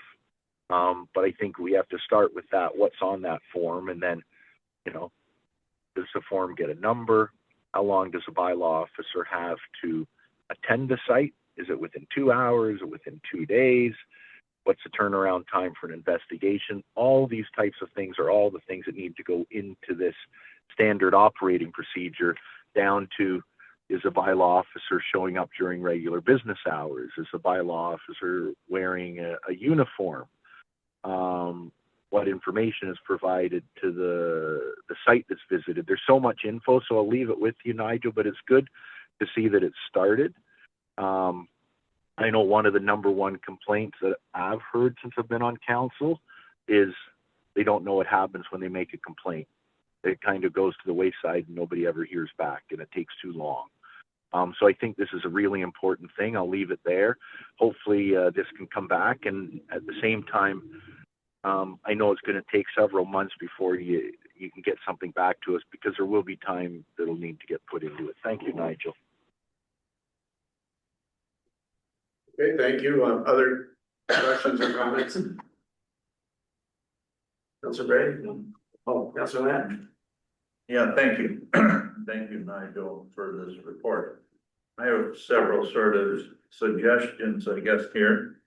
I know on page 1, this is an exhaustive list of all our bylaws, but I do think we should put a couple more on these dot points at the very beginning. The clean yards bylaw should go in there. I'd suggest that once we pass a short-term rental bylaw, go on that list. There's also a light bylaw that we have. Those are the main ones so I would suggest we have that. I'd also like to see in here, I get calls from people and they say, their dog drove me crazy last night, or they were partying at 2 in the morning and that sort of thing. And I always say the best thing you can do is videotape it. Everyone's got, or frankly, everyone has a phone now, so that you actually have the evidence, right, as opposed to just saying, well, they were partying last night, because our bylaw officer, it's not 24/7, doesn't go out at 2 in the morning and deal with noise, more the OPP. So I'm going to suggest we put something in about videotaping for police. You could practice if we could. So, have a bylaw on garbage, and like along the roadside or the landfill site or things like that. Is there a specific bylaw with a fine and everything in it? Who knows that ends? Through you, I'm sorry, I don't, but I can certainly have a look into it and see if we do. Oh, okay, well, I think we should have, we don't try. Someone goes to the landfill site and puts a dump load of garbage outside the gate, I think, and we know who they are, there should be something, but anyway, as I was reading this, I just thought of that. Halfway down page 31, where it says what happens after I file a complaint, I put beside, if I make a complaint, go and visit whoever on whatever. Do you not at some point get back to the complaint? Say, I dealt with Mr. Smith and he's no longer going to do this, that, or whatever. Or I think there should be some feedback to the complaint. The next thing in the enforcement process, where it says the exceptions are health and safety issues in the community, as well as parking infractions, and I would be putting in particularly handicapped parking. This council as the previous bylaw officer was giving warnings to people who were parking in handicapped spots and out of Wawashkesh, and I think there's little tolerance in most other places that I inappropriately park in handicapped zone. I don't get warnings, I get a ticket right away. So, last comment I have is on page 32, where it says, do you monitor all violations in town? It should be in the municipality, not in town, right? Is the bylaw officer on the call at all? No, not if it's no. Okay, will she be later? There's something else coming up with it. Did she expect to be on the call today at all? Oh, sorry, no, I was just seeing if she had a staff report. No, she does not. Yeah. Okay, thank you. Those are my only comment. I think our bylaw officer, who has been employed by us for a year or so now, I think is doing a good job. She looks to resolve the issue because of when it ends up in court, it costs the municipality sometimes tens of thousands of dollars to get a small fine. But we have to enforce our bylaws, but the best and most economical way is to solve the complaint in a mutual way that keeps us out of court and keeps them under control. Thank you. That's all my comments on this. I noticed, by the way, that there were a couple of instances of the word town and instead of municipality, they're in the headings. But, Yeah, I just got that, but yeah, there's a one or two more, I would say, but.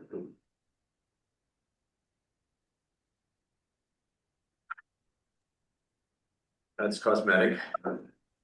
Yeah, are there other, comments on this? Yeah, Mr. Mayor, Councillor Woods. Go ahead, Councilor Woods. Thanks through you, Mr. Mayor. Well, Nigel, thanks. I've been the one complaining about this, I'll say. The standard operating procedures for a lot of things, everything that we do actually. But bylaw enforcement was one of them. This is a good start, and I do share some of the questions and comments that Councillor Lamb and Councillor Nash have made. The one especially, I mean, I could see with phone-in complaints, but everything would have to be recorded, in my opinion, if you were going to take phone-in complaints. I could see someone calling and saying, look, there's a dog running down the highway, and you're not going to ask them to fill out a form online in order to do that, right? You're going to want to call the bylaw officer. So I could see the bylaw officer going out, but just for transparency reasons afterwards, I do think people should still have to fill something out, right? We keep a record of it. Kind of was my point all along when it came to standard operating procedures. But I think this is a fantastic start and something that's been a long time needed in Whitestone. So I appreciate that.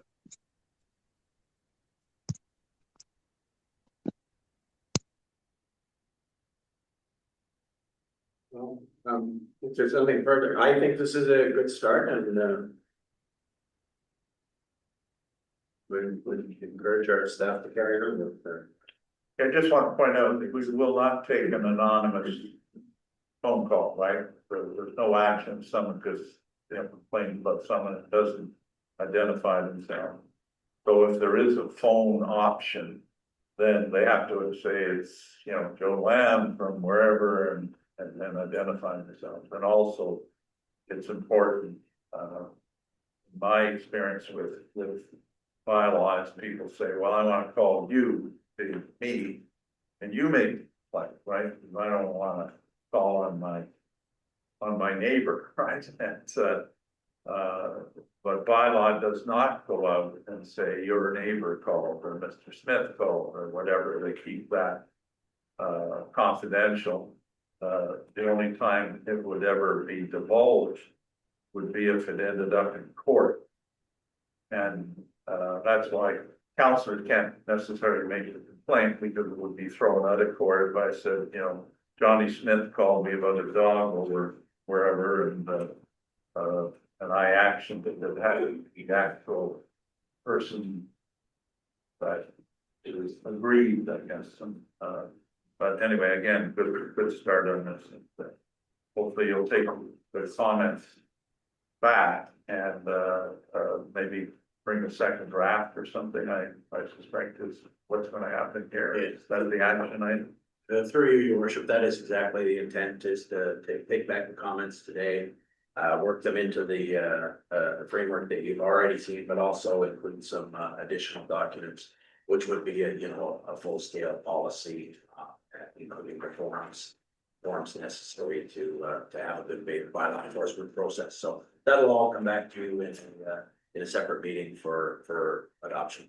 Good, thank you. Okay, thank you. If there's nothing further on this item, I we can reconvene into a regular meeting.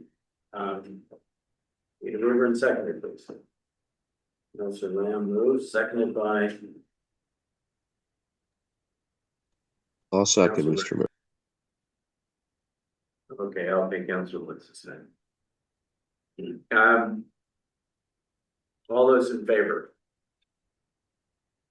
Councilor Lamb, yes. Councilor Bray, yes. Counselor Nash, yes. Counselor Woods, yes. Clerk Conley, yes. Mr. Mayor, remember the timing of it? Yes, we can. I've been asked to have a quick recess for, just 5 minutes. By a break. Yeah. Coffee, whatever. So we'll, I guess we can pause the recording for 5 minutes.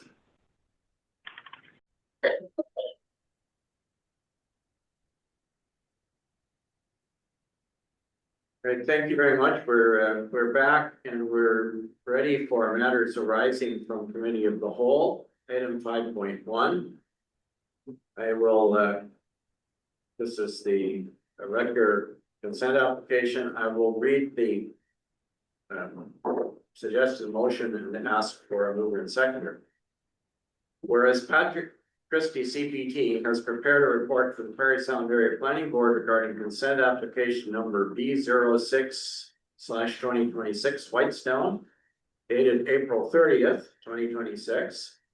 The applicant is Anthony Redker and has provided a copy to the municipality of Whitestone. Be it resolved, that the Council of the Municipality of Whitestone receives this report as information, and that the Council of the Municipality of Whitestone recommends this consent application for approval in principle, subject to the following conditions. Number one, that payment of a parkland dedication fee be made in accordance with the current municipal fees and charges bylaw. Number two, that the new lot receive 911 addressing from the municipality. Number three, that the applicant enter into a section 5126 consent agreement with the municipality of Whitestone to be registered fund title to include item I, the implementation of the septic system design and phosphorus mitigation measures from the lake capacity / water quality impact assessment as set out in the Mikulski Nielsen Associates report dated December 3rd, 2025, to ensure the retention of phosphorus, and II, recognition of the private access road for the new lot and to indemnify the municipality for any responsibility or liability for its access or maintenance. And then condition 4, that payment of all municipal planning consultant fees and all other fees associated with the processing of this application be paid. Mover and seconder for this motion, please. Councilor Lamb moves, seconded by, I'll second, Mr. Mayor. thank you, Councilor Woods. Any further discussion? Okay, I will then call the question on the motion, and since this is a planning matter, there'll be a recorded vote. Roll call vote. Thank you. We start with Councilor Wood, Yes. Councilor Bray, Yes. Yes. Councilor Nash,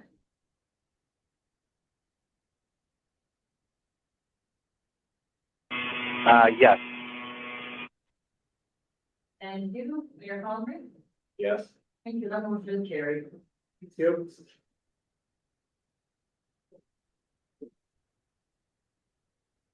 Moving on to item 5.2, this is the price application to purchase and close the shore road allowance on Gooseneck.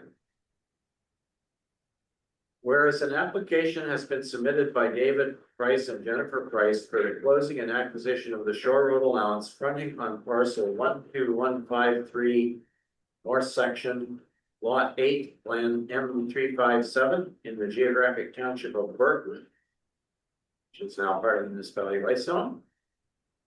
Whereas MHBC Planning Limited have provided a report for the May 19th, 2026 agenda. Whereas there are no official plan conflicts, environmental concerns, or planning issues with respect to this application. Now therefore be it resolved that the Council of the Municipality of Whitestone approves in principle the closure and acquisition of the Shore Road allowance fronting on parcel 12153 north section, lot 8, plan M357 in the geographic township of Burton, now in the municipality of Whitestone, as applied for by David Price and Jennifer Price, subject to practices, procedures, and fees of the municipality for closing of shore road allowances. Can I get a mover and seconder for that? I'll move, Mr. Mayor. Thank you, Councilor Woods. Seconded by Councilor Ray. Any further discussion?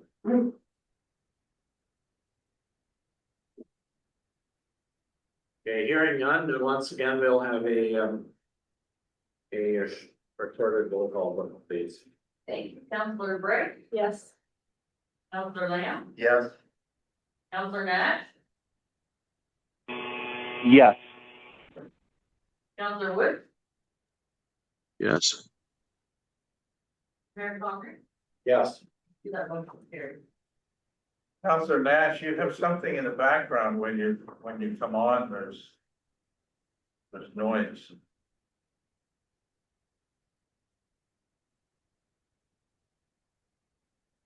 Okay, thank you. Item 5.3, the bylaw enforcement process. Can I get a mover and seconder that the Council of the Municipality of Whitestone receives report admin-2026-04 titled bylaw enforcement process for information, and that the Council of the Municipality of Whitestone direct administration proceed with development and presentation to Council of a bylaw enforcement policy based on the content of this report and any additional feedback received today to be adopted at the next regular council meeting. Can it be done by the next regular council meeting? That's an optimistic timeline, but I will attempt to do that. It should take longer. You could say it next, you could change the timeline on that. Well, I can say we can say adopted at a future council meeting, future meeting of council. How about that? I'd appreciate that. Okay, so it'll read that, you sure. Council meeting, that way if it takes a little longer. So who will move this? I'll move, Councilor Mr. Mayor. Gray. And Oh, I can second. Second. Any further discussion on this one? Hearing none, we don't need a recorded vote for the, for a roll call vote, but I would like to hear from councilors that are in favor, please. Counselor Lamb, yes. Counselor Bray, yes. Councilor Woods, yes. Counselor Nash, yes. Mayor Connor, yes, that's carried unanimously.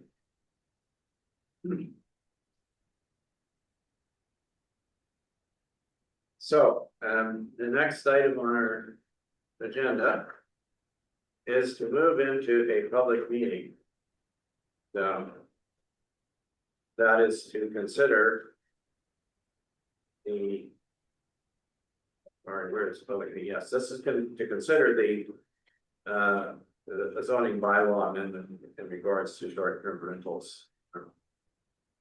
So, I got a mover and seconder first to move into the public meeting, please. I'll move it. All right, thank you, Councilor Williams, seconded by, I can second, Mr. Mayor. thank you, Councilor Woods. All those in favor? Counselor Lamb, yes. Counselor Bray, yes. Councilor Woods, yes.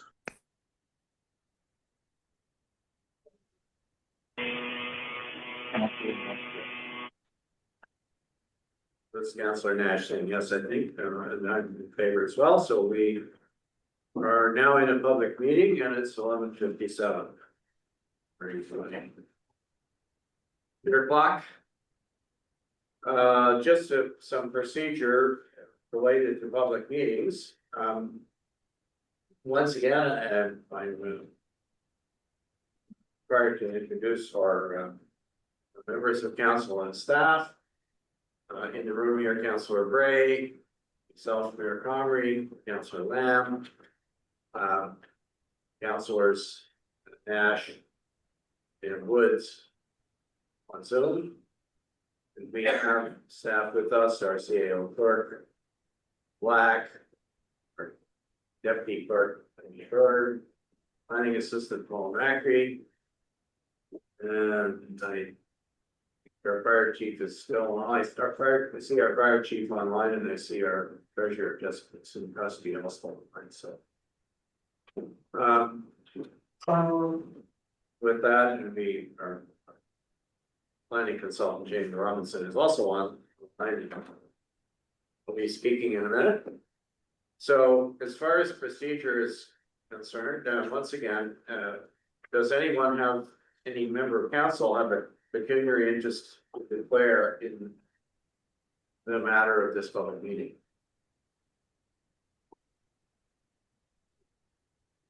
Okay, then the record show that then it's declared.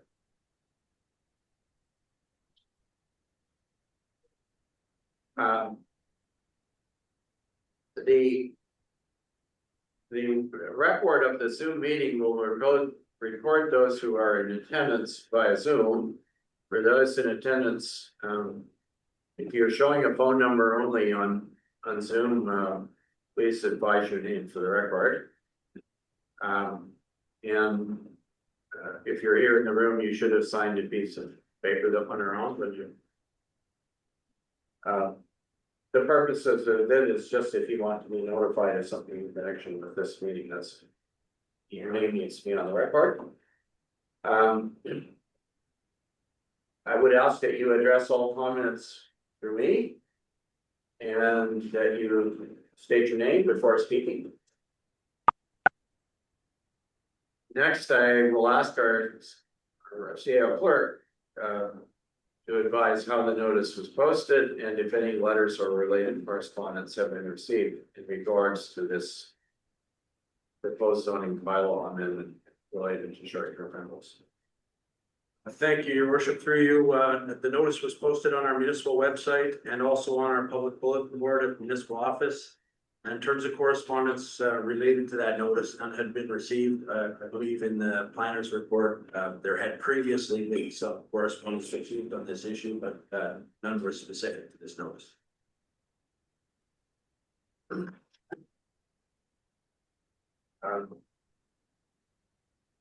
I received this by email last evening. Which is That was copied to, I think, to all of us. Is that? Yes, looks like it must have been received yesterday. At the time of the notice and at the time of the agenda, we had not seen that. Well, just for the record, there was an email message from Yvonne Mason about this particular subject, which, and I just saw it last night. So, but she has corresponded on this general the same subject before, but anyway, okay. So, but there you didn't get any. Yes, something was said. That's your second submission. Since the public meeting was announced twice last night and earlier upon receipt of. I thought I had seen an earlier one Yeah. too, I'll be honest, but If there are, we can certainly find them and make note of my note any haven't received any prior to us publicizing the agenda. okay, all right, well, I just want to make sure that we don't lose it from the record. So I think with that, we have a report from our planning consultants, as I mentioned to you, and I thought it might be appropriate to give Jamie Robinson an opportunity to just give us the highlights of what we have and in front of us today. Can we do that?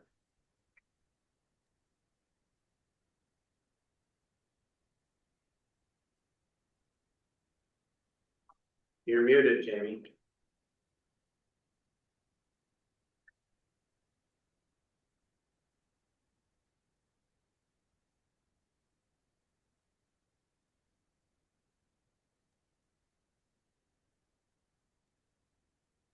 Can you hear me okay, sir? Now we can, yes, go ahead. Okay, sorry, I may have been muted. So thank you, Your Worship, members of council and members of the public. Again, my name's Jamie Robinson. I'm a planner and a partner with MHBC Planning, and we are based out of Barrie. This is a public meeting to deal with a proposed modification to the zoning bylaw related to short-term rentals. As part of the staff report, there's also some material in there related to modifications to the short-term rental licensing bylaw. These are two. This is a bylaw that is currently in place in the municipality, and council requested that we take a look at that bylaw along with the township's lawyer to see if any improvements could be made to that licensing bylaw. And as a result to the proposed changes to the licensing bylaw, we are proposing a couple of additional modifications to the zoning bylaw as well to make sure those two bylaws align with one another and there's consistent language throughout them. There was a council meeting held back, I believe, at the end of January, where we received some direction from council with respect to the preparation of both the licensing bylaw and then subsequently the zoning bylaw, and just sort of some of the key highlights related to the licensing bylaw, whereas the objective was to really make the document easier to use and easier to enforce and address some shortcomings that had been recognized over the use of the bylaw for the last few years. So specific to that, we have proposed to modify the definition both in the zoning bylaw and is in the short-term rental bylaw as it relates to what the definition of a short-term rental is. So that bylaw has really been that definition's really been updated to provide specific details related to a short-term rental being a secondary use of a residential property. So the idea being that most of the concern or much of the concern with respect to short-term rentals is when dwellings or cottages, for example, are purchased and rented out almost exclusively and not used as sort of a primary cottage or primary place of residence. So we've included the term secondary in the language. We've also removed the requirement for demerit point system to be included.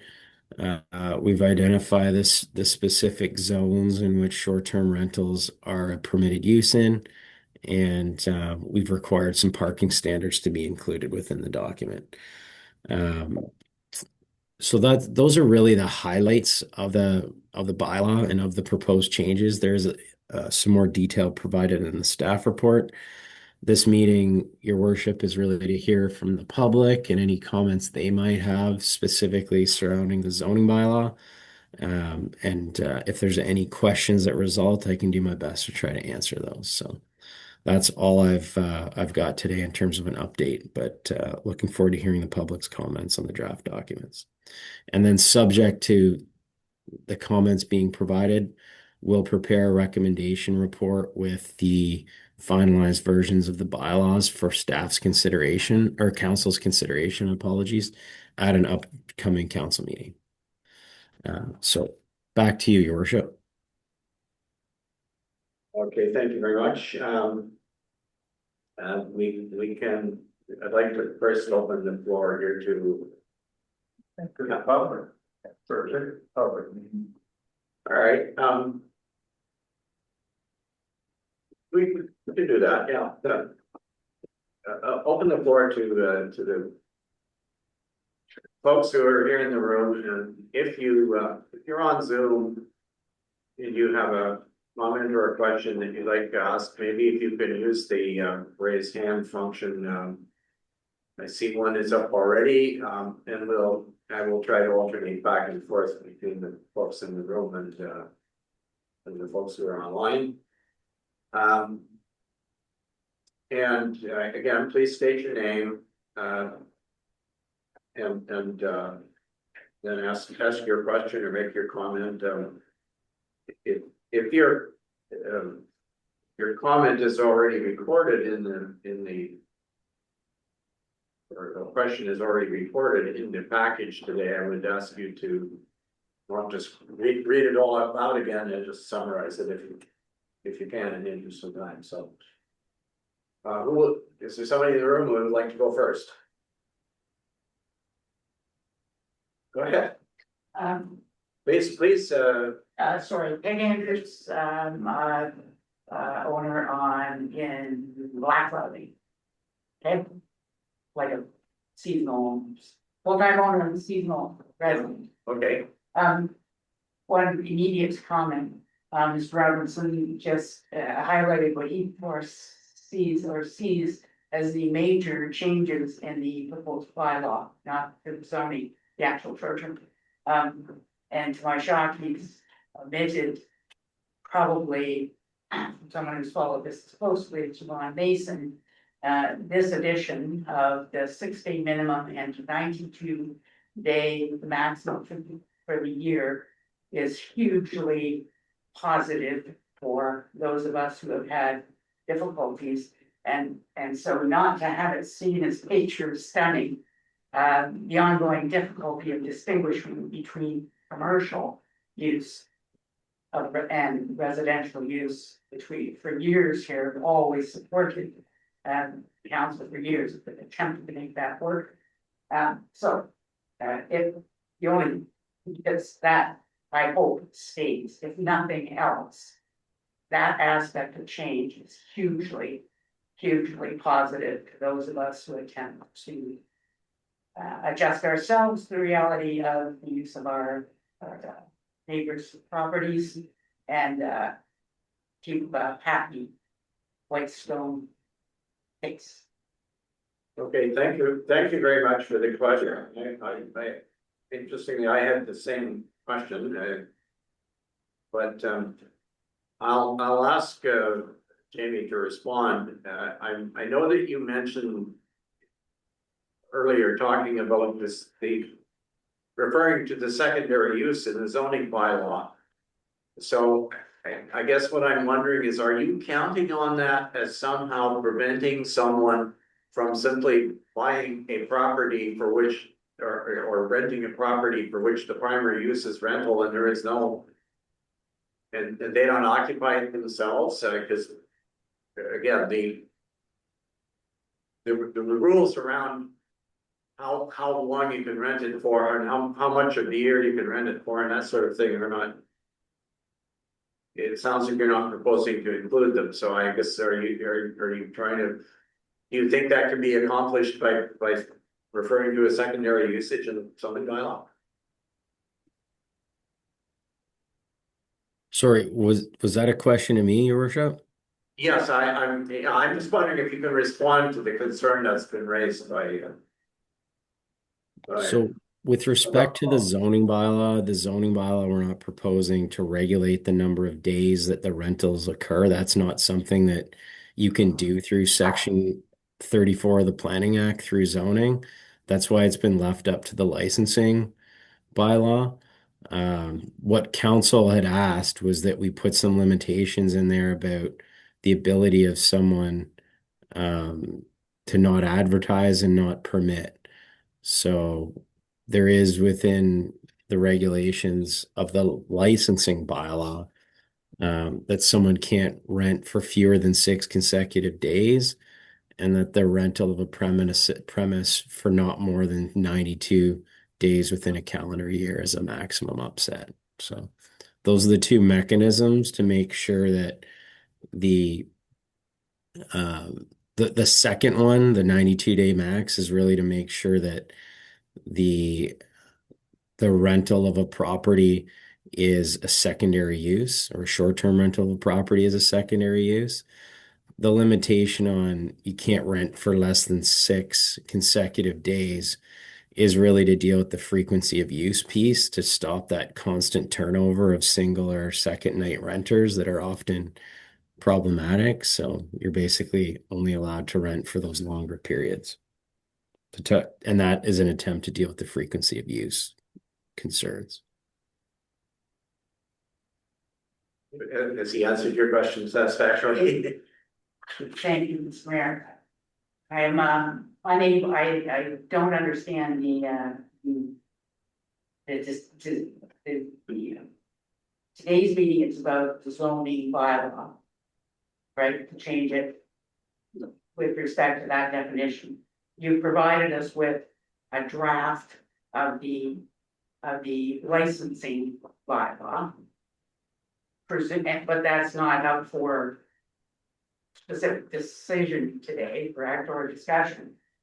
But they are essentially essential combinations. To change the zoning bylaw without this matching, or what I call supportive licensing bylaw.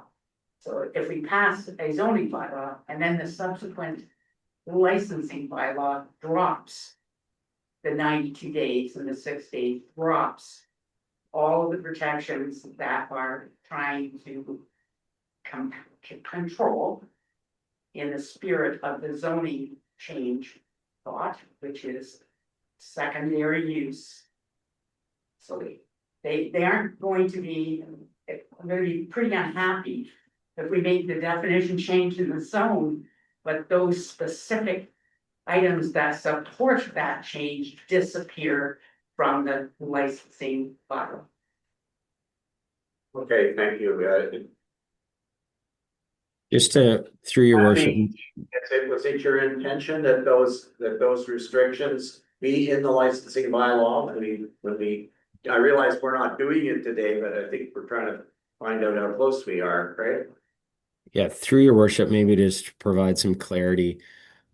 Firstly, there's certain things that are appropriate in a zoning bylaw, and there's certain elements that are appropriate in a licensing bylaw. So they each have their own function. You're correct that today's meeting is about the zoning bylaw. And however, we felt it helpful to give people an understanding about what's coming in the licensing bylaw, or what's proposed in the licensing bylaw, because we anticipated that folks would say, how come there's nothing in here in the zoning bylaw that controls the time of use and the frequency of use and the constant turnover of these things, and the whole secondary question.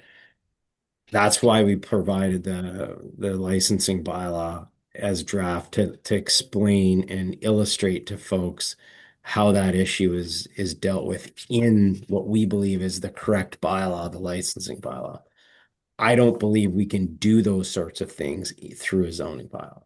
So the zoning bylaw is pretty straightforward and pretty simple, but under the Planning Act, it's the zoning bylaw that we have to have a public meeting for. There is no statutory public meeting requirement for a licensing bylaw. Does that help? Right. Oh, okay, thank you. I think we've got. And can we move on to another item? Let's see, somebody had their hand up a minute ago. I thought they did, but They did. I did. Your worship, that was Brian Barrett. Is he gone or? Oh, he's still there. He just doesn't have his hand up anymore. I am here. I apologize. I actually hadn't seen the bylaw. I was just asking to see if I could get a copy, but I was able to find it online, so I'm just reading through it now. Thank you. Go ahead, Brian, please, if you.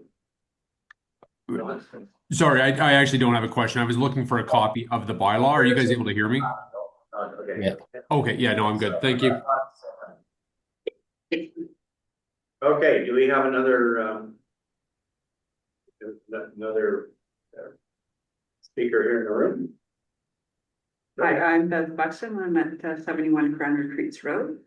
I'm just trying to understand. I'm afraid people online probably can't hear. Can they go up to the?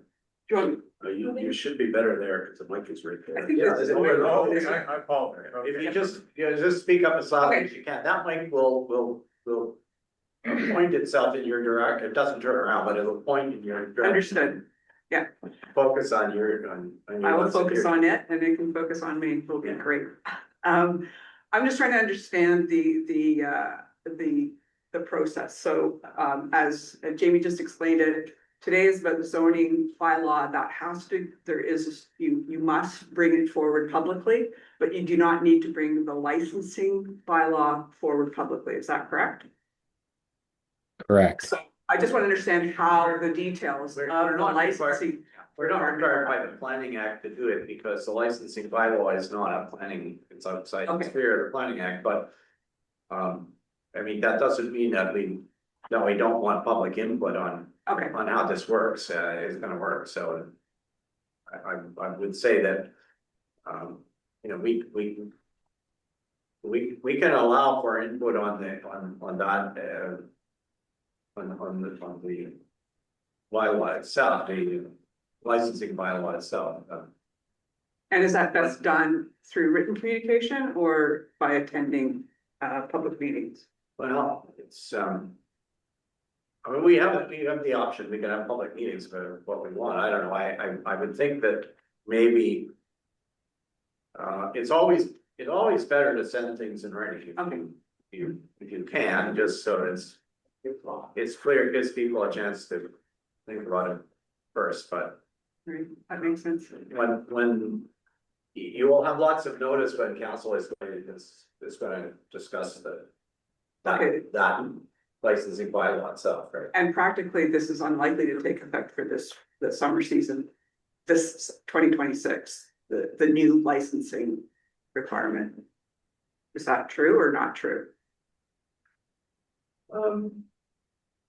I asked because there's a lot of. Looking at our units first paper, to see if he would be wanting to. We're pretty close to the start of the rental season by the sound of it, so. Yes, We've got.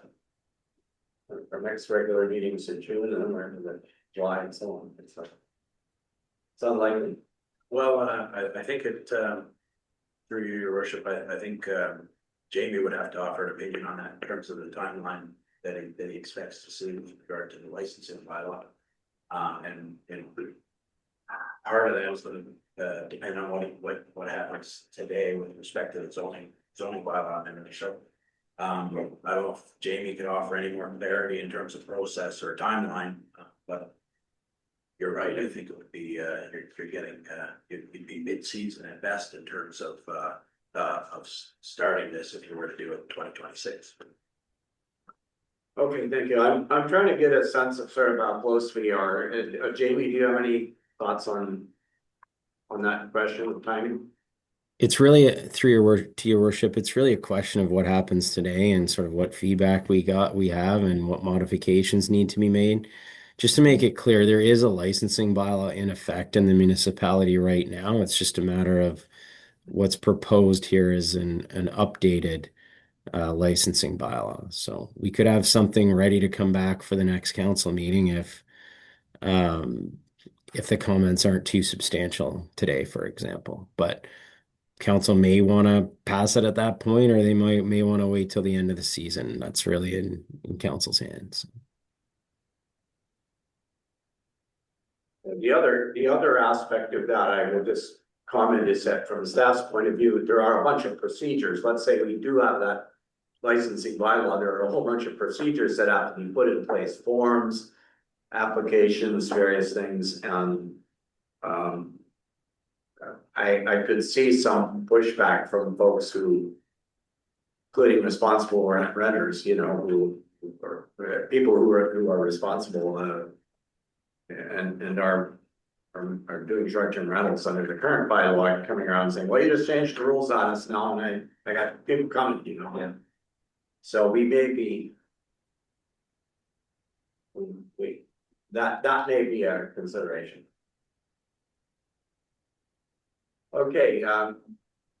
We'll take another. I'm wondering if, Dare have a short-term rental on, Whitestone, Lake. And I guess I need some clarification in terms of, secondary use commercial, designation. And also, what you were just referring to in terms of, licensing, if we're able to, so I have bookings for the next 2 years, and, my biggest concern is that, or one of my biggest concerns is that when all of the licensing and bylaw come into effect, that I'm gonna have to cancel my bookings based on these rules. That's how that will go forward. And then secondly, if we're gonna be licensing and we have, but again, more bookings than the 92 days, is there a second tier of application that an individual could do for, let's say, a commercial license? Okay, those are good questions. Yeah, can I get who was that was speaking? Sorry. My name is Kim Dare. Sorry, Kim, what was the last name? Dare, Dare. Okay, thanks, Kim. Through your worship. So I think the question was related to concerns surrounding if they've got an existing operation, if they've got are proposing to rent out for a time period that exceeds what's outlined in the licensing bylaw. I think that's what the main question was. So if someone's proposing to rent out for something period that are proposing to rent and it does not comply to the licensing bylaw, then they could seek relief from council from the licensing bylaw or seek some sort of site-specific permission to operate in that fashion. Otherwise, they'd be required to conform to that licensing bylaw. The alternative would be as if they're not proposing to use their property in the spirit of the bylaws, they could apply for a rezoning application to allow for a commercial use on their property and turn their property from a residential to a commercial use if that's how they're intending to operate. I'm not saying that's something that would necessarily be supported, but those are sort of the options: either seek relief from the licensing bylaw or seek a change in zoning to recognize your use as a commercial use. Those really are what your two options would be. Can you clarify this idea of like secondary use? So I live in Hamilton, but we've owned our property up there for the last 22 years. What would be required in terms of that definition of secondary? Occasional rental of our home, and like how many days does an owner actually have to occupy their vacation property to qualify for this? Your worship, so the way the documents are structured is in the definition of a short-term rental, there's no specific definition of what is secondary. It references a secondary use. But within the actual licensing bylaw itself, the way the bylaw quantifies secondary is effectively that limitation that it puts on the time period of rental to a maximum of 92 days per calendar year. So that's in section 4.3 of the bylaw, or 4.3F of the draft bylaw. So really, if you're renting it out for more than 92 days in the context of these bylaws, then it's not considered to be secondary. If you're renting it out for less than 92 days or less, then it would be considered secondary.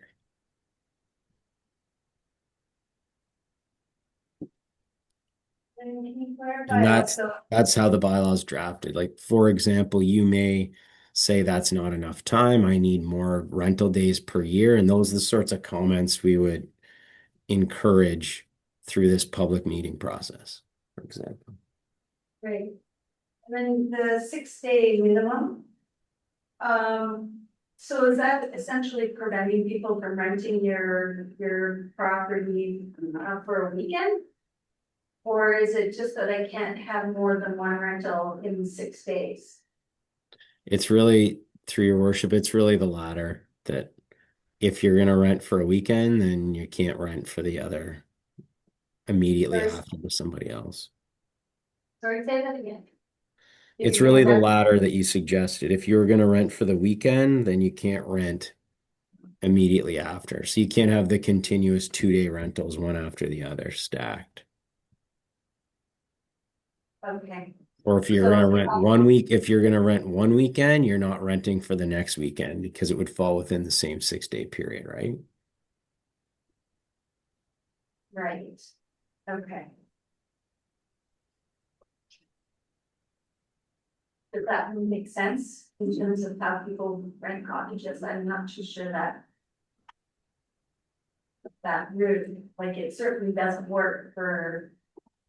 For the rentals that I have, most people come up for the weekend. So I would just have to limit how many weekends in a month that I rent, is that correct? So those are the sorts of comments we'd appreciate hearing is through this process. So Jamie, it's Councillor Lamb, I'm kind of a little confused, so is what you're saying, you rent for a weekend? But following that weekend, you could rent for a week for someone coming up a week, is that correct? Is that what you're No. saying? No, what it's referring to is there's a 6-day period. So you can rent once within that 6-day period. So you can either rent to somebody for 1 night, 2 nights, or 6 nights, but you can't rent to one person for 2 nights, then another person for 2 nights, and then another group for 2 nights. It's to think of it as a provision that's designed to limit the frequency of rental and the constant turnover. If you were renting primarily on weekends, you could rent every weekend, right? One after the other, no, is that not correct? You can rent once per 6-day period, so however that falls. I think he's saying you can't, if you rent one weekend, you can't rent the next weekend. Yeah, you could run 6 days from Monday to Wednesday. But Starting over 6 days. But you run your 6 days from Wednesday to Wednesday, and you rent Thursday and Friday, and that's 6 days. Or Friday and Saturday, or whatever.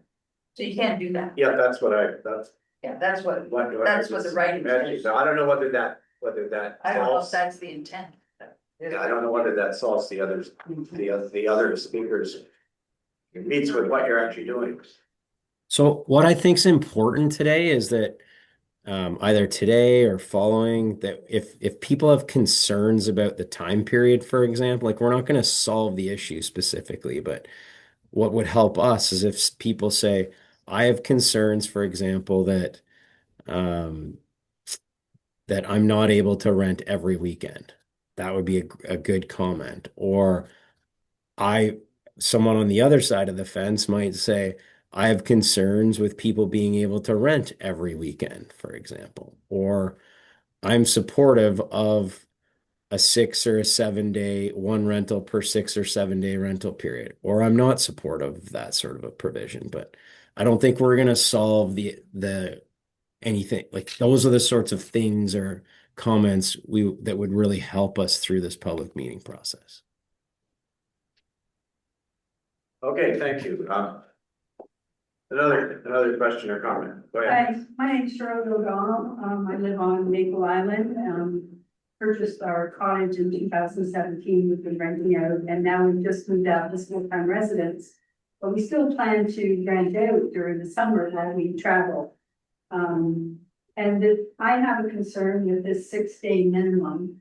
that what is the concern of people having a turnover in between? Because I do go on Airbnb and we do get a lot of like 2-3 days. And then another group comes in. So I have a turnover assistant in the area. We're bringing people into the area, supporting the area. I give out gift certificates to the Duck Rock restaurant so that they can get, money off to go have a meal there. So I'm encouraging use in the area. I welcome basket and I bring things in from local artisans from around the area, trying to support the municipality. Like, I think it's good from a tourism standpoint to get it. I've never had any complaints as a responsible host. You make sure that you have everything in place so that you're not disturbing your neighbors and that they're respectful of the property and they're respecting the bylaws, like no noise outside after 11 p.m. Like, we go above and beyond to make sure. So this 6-day window would totally disable the ability to do that. And so I have a concern with that, why it has to be a 6-day window, why there can't be determined. Why are people concerned about that? Because I have a concern that I'm gonna be limited. Through your worship, the concern was really related to reducing the frequency of turnover of renters. That's why. Okay, so my concern is I disagree with having less frequency because I am with Airbnb, there is a lot, sure, I might have a week-long rental, but then I do have the ones where I have like a 2-day and then day between and then another group comes in for, 3 days. So, because we have people that work different schedules, especially those coming out from the city, where they don't necessarily get the weekend off. Like if they're in healthcare or something, their weekend is like a Monday, Tuesday, Wednesday type of thing, or even in hospitality. So we're able to support those that can come up from like a Monday to a Wednesday, but then we can still bring in people that want to do the weekends as well. And this will totally disable us from doing that. We do have rentals this summer that have this scenario. I think it would be really detrimental to my business, my short-term rental. Getting to have this limitation, I don't even know how I would manage it in terms of all the support that I get in the community to help turn over our place and maintain it in terms of landscaping, waterfront, like, as a taxpayer, that limitation is just mind-blowing and very difficult to manage from our standpoint. I love the idea of it. I love the idea of it, spend the 6 days. Okay, we have someone on Zoom here, Laura Geiger. Laura, do you? Thank you, Mr. Mayor. I also have some feedback. My husband and I have just recently acquired a property on Whitestone Lake, and it's a unique property that has multiple cottages on it. We bought it intentionally as a family vacation space, but we are exploring the opportunity of those rentals. And I'm understanding the timelines. I too potentially have concern on that 6-day window. The other question that I would have is the 92-day window maximum, and whether there's a possibility for consideration of expanding that. In speaking to local businesses and local communities, particularly as it relates to the winter months, there seems to be a demand and a shortage in this area as it relates to properties to rent. And I think certainly the summer season is a peak season as it relates to the community and people coming in. But if we look at maybe something like 180 days where it allows the flexibility of potentially increasing visitor traffic and maximizing opportunities for winter months as well as summer months, I think there's a consideration there potentially to be had.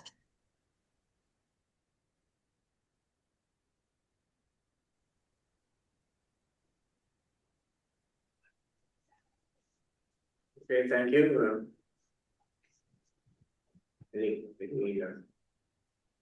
Wow. Can I have one comment? Oh, sure, go ahead. I'm just wondering if there's any considerations, maybe licensing and maintaining licensing to hosts that are in good standing, like if we've been running our business for since 2017 and we've had no complaints, every year we renew our license. Every year our neighbors are happy with us. I mean, I have a very large property, so it's unlikely my neighbors are gonna complain. But I'm just wondering if there's considerations of hosts like myself that are in good standing, and not only good standing with my community, but online as well.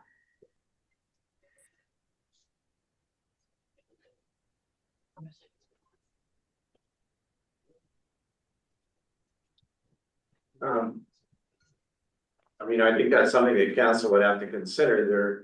I have seen some systems in which there's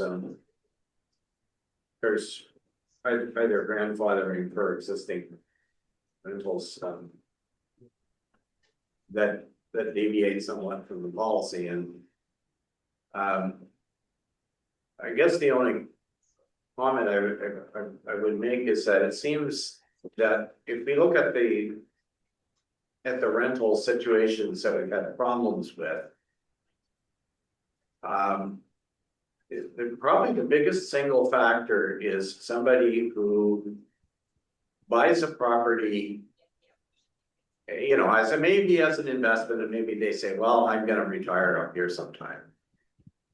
But they're not around at all. They don't use it.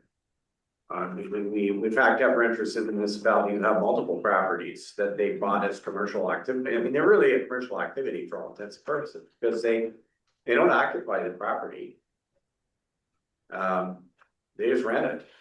And those are the ones that seem to cause the largest number of complaints. And so, a number of the other short-term rental bylaws that we've looked at have addressed that, usually by providing some limit to how much of the year you can rent, and something about the length of the rental. There's usually some provision like that, which is, as Jamie has said, it's an attempt to discourage excessive turnover.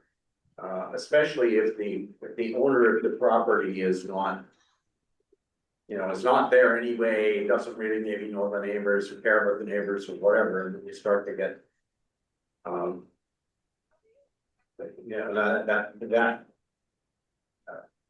absence of interest in the community sort of rubs off on the renters, I guess is how I could describe it from the complaints. So.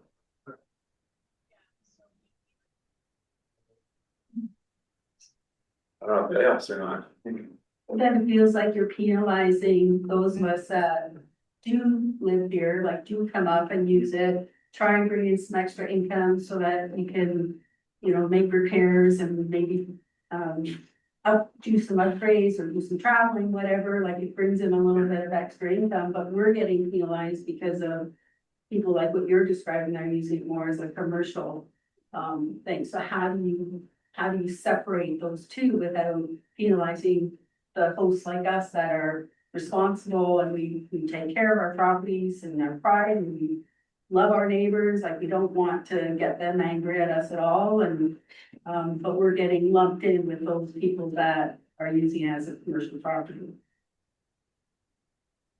That's a good question. I think that probably at the end of the day, like our other bylaws, complaints will be an important driver. So if we're getting,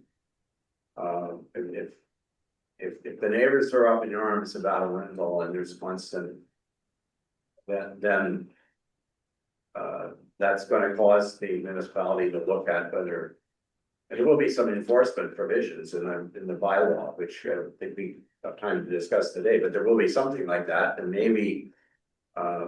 Those will come into play where. The person's license to rent, the property owner's license to rent is gonna be then threatened, right? Say, well, you know, if we keep getting all these complaints, we're gonna take your license away in a little bit. Anyway. I don't know if I'd like to that, say something if I could. yeah, sorry, Jamie, was that you or no? She was wondering. She was wondering. Okay, I'll let you, sorry, I thought somebody was trying to answer what I said then. Absent. Yeah. On Maple Island, and privately maintained road, I was not able to, submit, comment. I would like to go on record to say that, I oppose this demerit point system. We moved up here in 2017. And since then, our one neighbor does double rental units. It's made our life hell.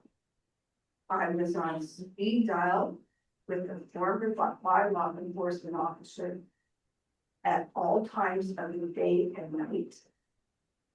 When you put, and there are good landlords who know who that, who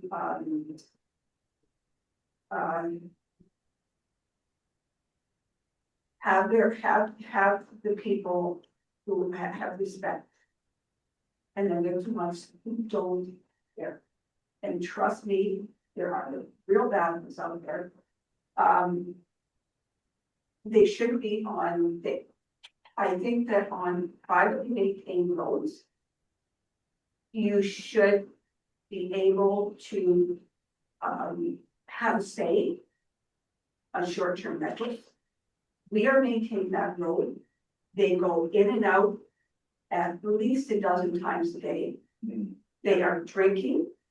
They are throwing their garbage out. They have no respect.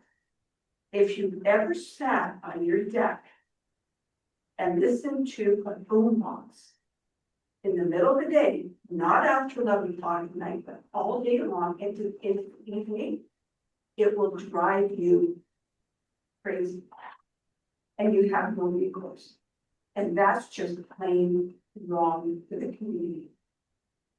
So you need to really sharpen your pencils because this has been going on for years and it's going to get worse.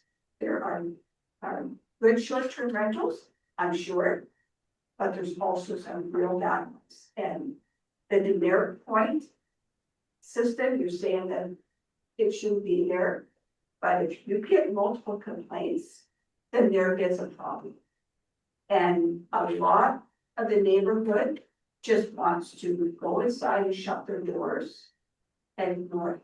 And then there's the other people who have to put up with it.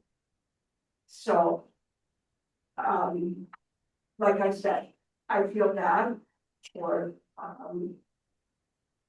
good short-term rentals, any good rentals who monitor their clients. But you need to have some control over that. I think I'll cover it all. $1 million.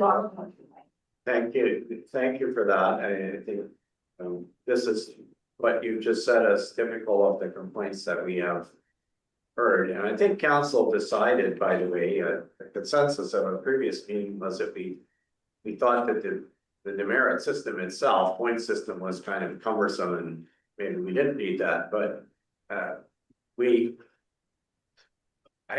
think one of the main driving factors behind this whole exercise is that our current bylaw, we have had enforcement problems with it. We want to get something that is enforceable, and clearly there will have to be penalties for causing problems. And the challenge that we have is to structure a bylaw that will, that will be enforceable. And as you heard earlier, there's, you know, but if the problem is noise, we have a noise bylaw. If the problem is, you know, we've got different bylaws for different things, right? But, those things can all be, if those issues are being raised, then they can result in somebody's losing their license to rent and then to rent their property. So that, I think that should be an incentive for the owner to, you know, for them to make sure that their tenants comply, their renters comply. Councilor Ray. Yeah, thanks, Mr. Mayor. I was just going through the licensing bylaw and Jamie, I was just wondering, at one point we did have a series of fines for different things to happen. Like I know we have the other bylaws, but these were specific if it was a short-term rental. And I just wondered where they are, and with staff, where are we at with making sure that they can charge them? Through your worship to Councillor Bray, there was direction from council at the January council meeting to remove from in the draft bylaw that was coming back for consideration, to remove the references to the demerit point systems.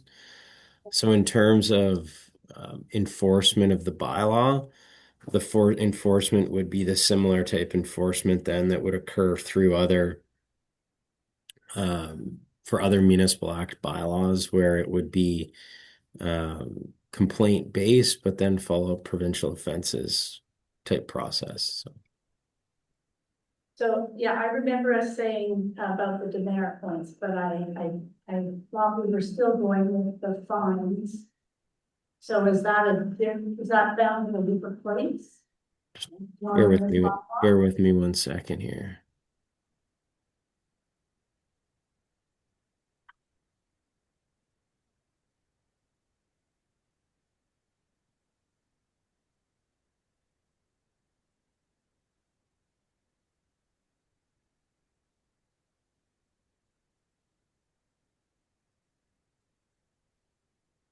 I didn't see it there either, and there's typically a schedule of POA offenses. You have to, you know, a short description of the offense and the fine that's associated with it, and those have to be attached as an appendix to the bylaw and approved by the Solicitor General, actually. There are in sections 14.2, 14.3, 14.4, 14.5 of the draft bylaw. There are references in there to the required fine, or to the specific fines. You know what pages those are on that you're 53.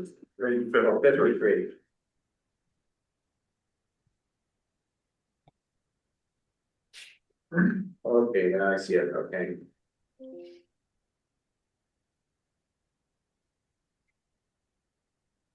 Oh, okay, so, through you, Mr. Mayor, Jamie, that 14.2A set fines as permitted under the Provincial Offences Act. So that would be whatever we get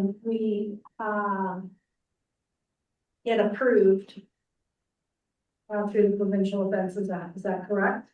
I don't know the exact wording, but it would be, because we had fines for if you didn't have a license, there was a certain fine. If you operated without a license, if you operated, or if you had, you know, different things.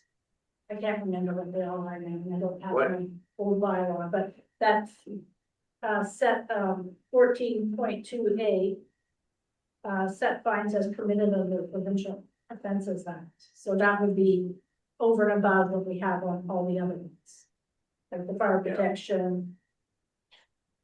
Yeah, so what I can do is when the recommendation report comes back to council, I can just include a section in it that details enforcement and fines and how that would play out. But I'll take what I've got is the question today is really provide some more information related to the fines and the enforcement sections related to the bylaw. What's missing there are the part one BOA fines, right? The part three ones are provided in the text, which are, you go to, you're going to court, but this summary conviction fines, like you would get with a traffic ticket or an offense under our outdoor burning bylaw or something like that, those are part one, where a ticket is issued, right? And that's what's missing. Okay, I'll make a note of that to take a look at it. So we have, someone named Alex has his hand up on Zoom, or her name. Did you want to speak, Alex? Yes, state your name. I did, please, if you don't mind. My name is Alex Geiger. I'm the husband of Laura. I find that this whole process seems to be very punitive. It seems to be that the bylaw is set up to be more of a punishment for people who are renting than it is. Well, let's put it this way. We don't punish speeders. We don't punish all drivers in Ontario for speeding. We punish the people who speed. And it seems to be that this bylaw is set up to punish all of the people renting and not going after those who are the troublesome renters or the troublesome landlords or whatever you want to call the people in this case. I think, honestly, to tell you the truth, I don't even understand why you need a bylaw in this case when you have, as the mayor has already stated, you have a bylaw that is a noise bylaw. You have a bylaw for burning, litter. You have all these bylaws already, which you could use to enforce against troublesome properties or renters. Why is it that we need to license the properties and the renters again, other than to be some sort of a punitive way so we can, punish the people who are renting? I, again, like the other lady that was there, I spoke to the Duck Rock, the people who own it.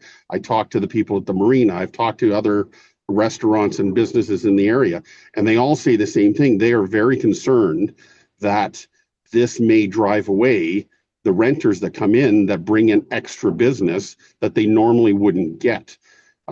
This is something that is very beneficial for the area. So I don't understand why we need to have some sort of a bylaw like this when we already have everything in place that would be necessary. Thank you.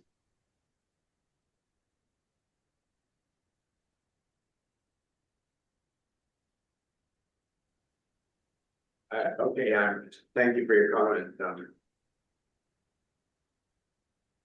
Beth, I'm sorry. Sorry, state your name for the record again, please.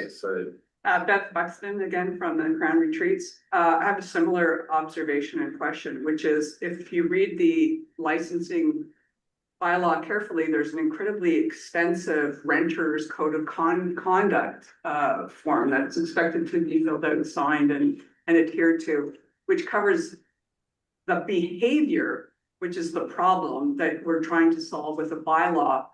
And the bylaw is focusing on things like length of stay. It's not length of stay that's the problem, it's the behavior of the people that are staying.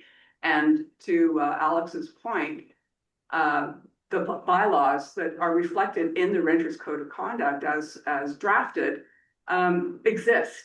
So to me, I'd like to understand what the enforcement and consequences are of the behavior that is causing the problem. And I am absolutely sympathetic to my neighbors who have irresponsible renters, owners who are renting to irresponsible tenants.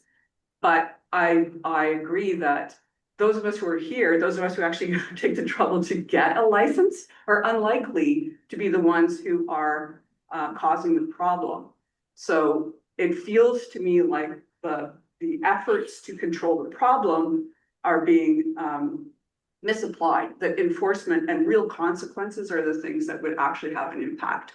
So that's my observation. I have a question that has nothing to do with behavior, which is about the parking spots, which Jamie mentioned were a different, a highlight of the changes.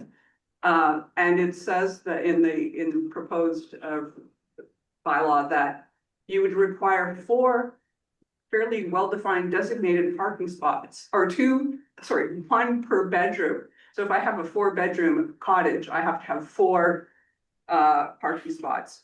And I would just like to say that that seems to me to be unnecessary. Again, I rent to families. I don't need 4 parking spots, and I don't want to take down more trees and do more paving. So again, I feel like the constraints for those of us who are trying to do the right thing are misapplied and should. Anyway, that's a question of why that's there, and I'll write this down for you. Okay, thank you. Brian Barron has a hand up. Yes, go ahead. Yeah, my name is Bill Bruce, I'm from Whitestone. Is there gonna be public knowledge of who has licenses and who doesn't? Like people that are renting without a license, is there gonna be knowledge that? Can I maybe answer that, your worship? I have an opinion about that, but I guess we should ask Jamie, what does your propose? So through your worship, it's really up to the municipality how they want like to publicize that. I'm aware of a number of other municipalities that they basically have a map on their website, and anyone that obtains a license, they'll put a red dot or they'll highlight their property that says that these are the properties licensed for STRs, for example. So it can be easily done, just a matter of whether the municipality wants to do that or not. So that'll be a question, like I can include that in the final staff report and get recommendation from council on it when the recommendation comes forward, but that'll be up to council if they want to do that or not. And what's the consequence of renting without a license? What happens to those people? Because a ton of people are renting without licenses. And again, as to my earlier point, they are more likely to be the problematic people. What happens if you find out that they're renting? There has to be an offense of renting without a license. And what happens to them? I'm just curious about what the enforcement is on that. What happens? I can tell you through you, Mr. Mayor, because I was involved in, there is a short-term rental bylaw. Yeah. I was involved in 10 years ago or whatever on council, right? It's practically unenforceable, but I would put to you that in our municipality, there are probably 125 to 150 people that rent on the various lakes, etc. I live in the south end. I know 10 or 12 from here in the south end of Whitestone. And there's 15 people in the municipality that have a license. That's all, right? And no matter what's happened, that's all it's ever been, 12, 15 or whatever, right? And so just for your information, right? When this started out, there was going to be a fine of some fine if you rented or you advertised for rent, you didn't have a license, that sort of thing, that you would be subject to a fine. And there were set fines that we had. The problem with going to provincial court is just what I said earlier, right? You're gonna spend a lot of money, $10,000 to get a $500 fine, right? And anyway, I'll wait to make all my comments when it's councilors' time, but anyway. Because generally I agree. To me, you want to get at the bad act, right? Janet down there, she's got a bad act. That's who you want to get at. Not the 140 or 45 that are doing it very responsibly. And it's part of, owning a cottage these days, right? That's who you want to get at. And this thing, I fear, it's just gonna continue to drive people under, like, look at all the requirements, this, that, whatever. They're gonna find excuses on bylaw, let alone the cost of the bylaw to even administer this thing, right? Anyway, I'm gonna go on and on, and I'm very, very sympathetic to the people that have problems. But we do have bylaws and all these things. When I say to people, well, what the bylaw officer, I do call, well, you have to call it's not gonna change no matter what regime you put in, right? It's not gonna change. You still have all the bylaws that you have to videotape, or you have to do something, and you have to supply it to the bylaw officer. That's ultimately what it comes down to, right? And I'm fearful that we got all these tools and whatever, we're gonna have to hire a new bylaw officer probably to just do this, right? And again, I could go on and on and on, right? And this is a very difficult situation. I think personally, the province should deal with all this, not individual municipalities. The province should come up with a set of rules that apply to every municipality in terms of short-term rentals and whatever, right? And no matter what we do, people on either side of it, we're going to be upset either way. But I want to get at the bad act. That's who I want to get at, not the people that do it very responsibly. Tell you what to do, report them to Revenue Canada. Well, I swear to God, they're not telling the truth on their taxes. It's to me, it'll go underground and it'll become unenforceable, right?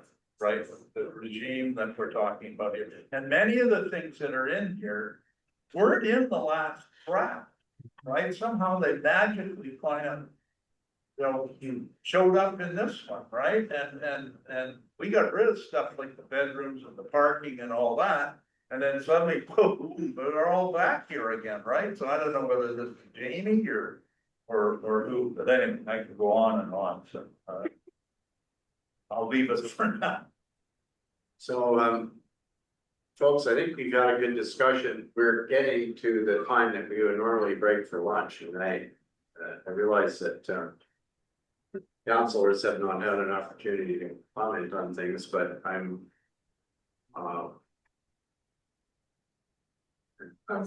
wondering if we need to call a break. I'll send So I will can I just add, Your Worship, I have another public meeting at 2:30, so whatever you decide to do, I have a hard stop at 2:30.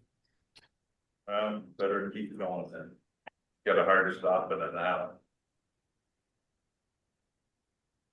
all right, well, are there more comments to be made here? And Two on one. yeah, those are people who have already spoken. They may be their answer just so. No, Margie, you haven't. Surprising. All right, well, But did Brian or Alex, do you have questions? I see your hand up there. Yeah, I do. Thank you. It was more of a comment around the bylaw.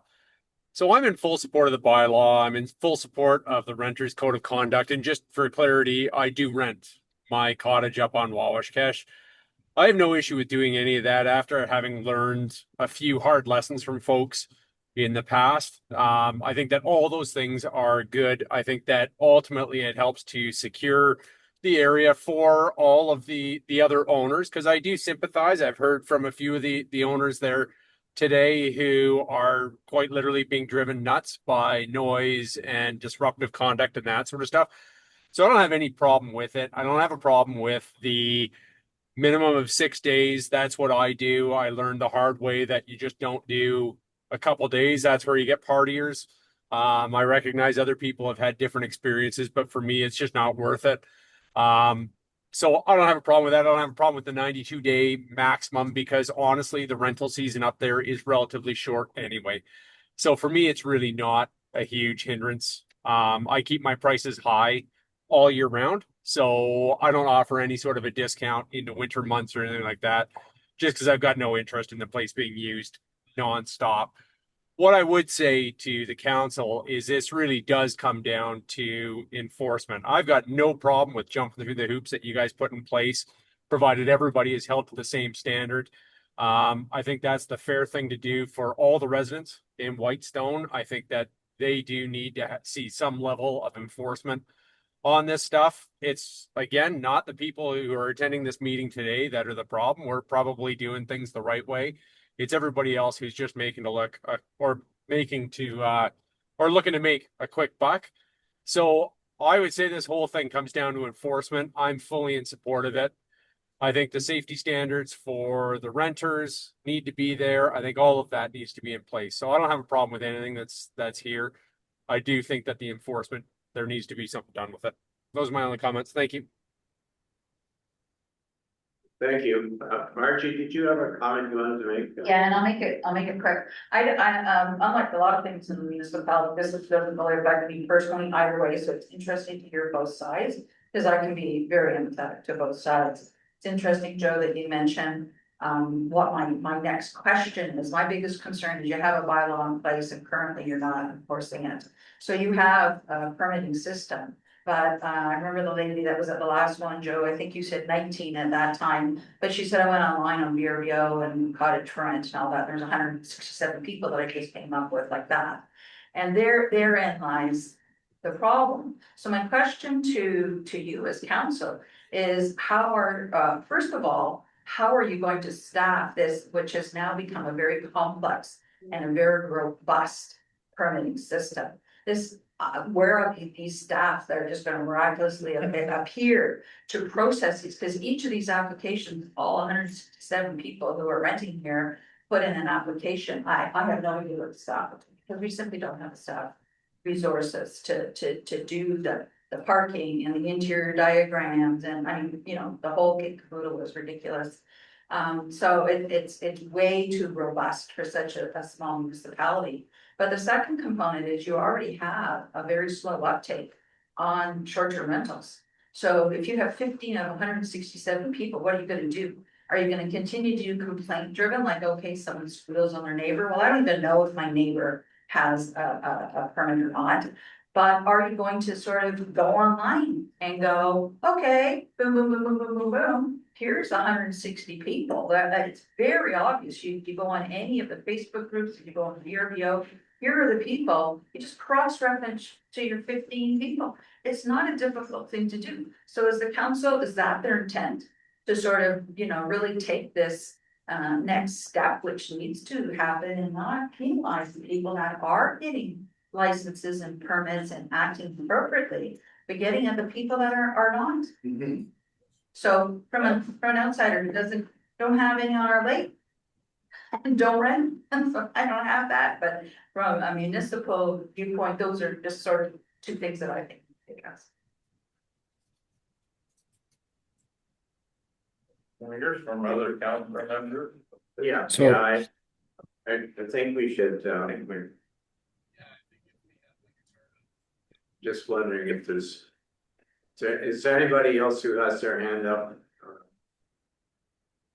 I see two hands up, but I think left over for people who've already spoken. I'd like to make another comment if I could.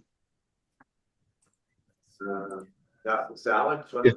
That is correct, Alex Hare. Go ahead, please. Yeah.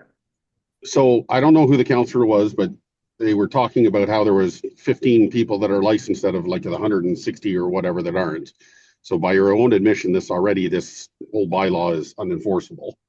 But what I'd like to also make note of in your previous section that you were talking about the bylaw complaints, that any bylaw complaints that come in should be written down and filed and kept track of. Why can you not have a complaint system doesn't have to even be under this bylaw, for instance, this short-term rental bylaw. Why can you not have a system where you keep track of these complaints that come in? And if there are X amount of complaints in a X amount of time period, that is obviously flagged in as a troublesome property. And then more enforcement has to be, put forward to that property. Maybe there's more inspections for fire permits. Maybe there's more inspections for, property usage, so on and so forth. For you've got bylaw officers already that are out there doing the job. If you're going to get complaints, and you're going to get numerous amounts of complaints, you're going to very shortly, in a very quick amount of time, figure out which properties are the ones, whether they're rental properties or they're non-rental properties. Because, there could be just a troublesome neighbor that you have that doesn't clean their property, doesn't mow their lawn, doesn't, throws litter everywhere, whatever that is. You can very quickly learn which property is the property that is of concern and deal with it in that respect. With that.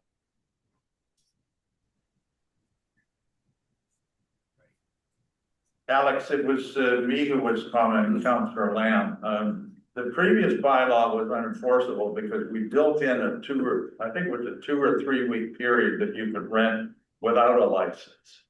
Because we didn't, want to get into renting to your cousin for a week or two or that sort of thing. But what would happen, quite frankly, is the bylaw officer would go over and say, "Oh, you're renting for 1 week," and he'd ticket, and then a month later, someone would get a complaint and go tick a second week, and then the third week they go to take them to court. Then you go back to the first person and say, "You got to show up to court in December," and they say, "No, I was a cousin, I wasn't renting," right? And it just became unenforceable, and that's one of the reasons we don't have many licenses. But that's a bit of the background on it. But you are right, it's not just renters, it's not just people that come in that rent. I just went through a weekend where it was 4 o'clock in the morning, it wasn't renters, I'll guarantee you, it was a whole bunch of people who live here full time, right? And you gotta, I believe that you treat people equally, and I also believe that you have, I believe strongly in property rights. And again, it's not to demean the bad actors, right? But it's got to be enforceable. And I just see this regime as not of what's being proposed here is really not being enforceable. And I guarantee you're gonna have to hire a new bylaw officer and make them full time to begin with, right? Because how are you gonna do this for 150? Oh, it's a full-time job this summer, or next summer, or whatever, right? It's a lot of work. And I still maintain that if there's 150, 140, you're doing it right. Like, we want to get at the 8 or the 10 or the bad actors. That's who you want to get at. And we've got to find a bylaw or something that gets at them without encumbering everyone else who's doing it right. And I guess that's my general feeling. Thank you. Okay, can we wrap this up with some other comments from councilors? Who else wants to? Mr. Mayor, Councilor Woods. Councilor Woods, go ahead. Thanks, Mr. Mayor, through you. I remember the very first meeting we had when we talked about this and how we were going to go about it. One thing that I said, and I'm glad Councillor Lamb brought it up earlier. What I said we should do, and I still think would be the best thing, is all 448 municipalities in Ontario lobby the provincial government, because this is not a Whitestone problem, right? We're not set up to tackle the severity of the problem, right? We've spent thousands of dollars of taxpayers' money to do. We're going to do an amendment here, and the reality is that then the zoning bylaw is going to get redone, and chances are it's not going to get done by some of the members on this council. It would be left up to the next council. The province should be regulating and should put forward a framework to regulate short-term rentals across the province. Full stop. That's my opinion. We can go down this, and the commentary that we're getting from people in the crowd, I really appreciate it. it's fantastic to hear from everybody. But as a municipality, we're not set up to tackle this. It's going to cost us far too much money. We don't have the resources for the amount of the bad actors, as Councillor Lamb has said, that we have. It makes sense to me for us to push the province to look at this problem. I can rent an Airbnb 1-bedroom apartment in any major city in Ontario if I want to go right now. Go down to Hamilton, cheaper than renting a hotel room. I can just go rent somebody's apartment for the weekend. It's an everywhere thing, not just a Whitestone thing. But we're going down this road and we're spending thousands and thousands of taxpayers' dollars, in my opinion, needlessly, because we could push in another direction that would be more cost effective and we'd get better results.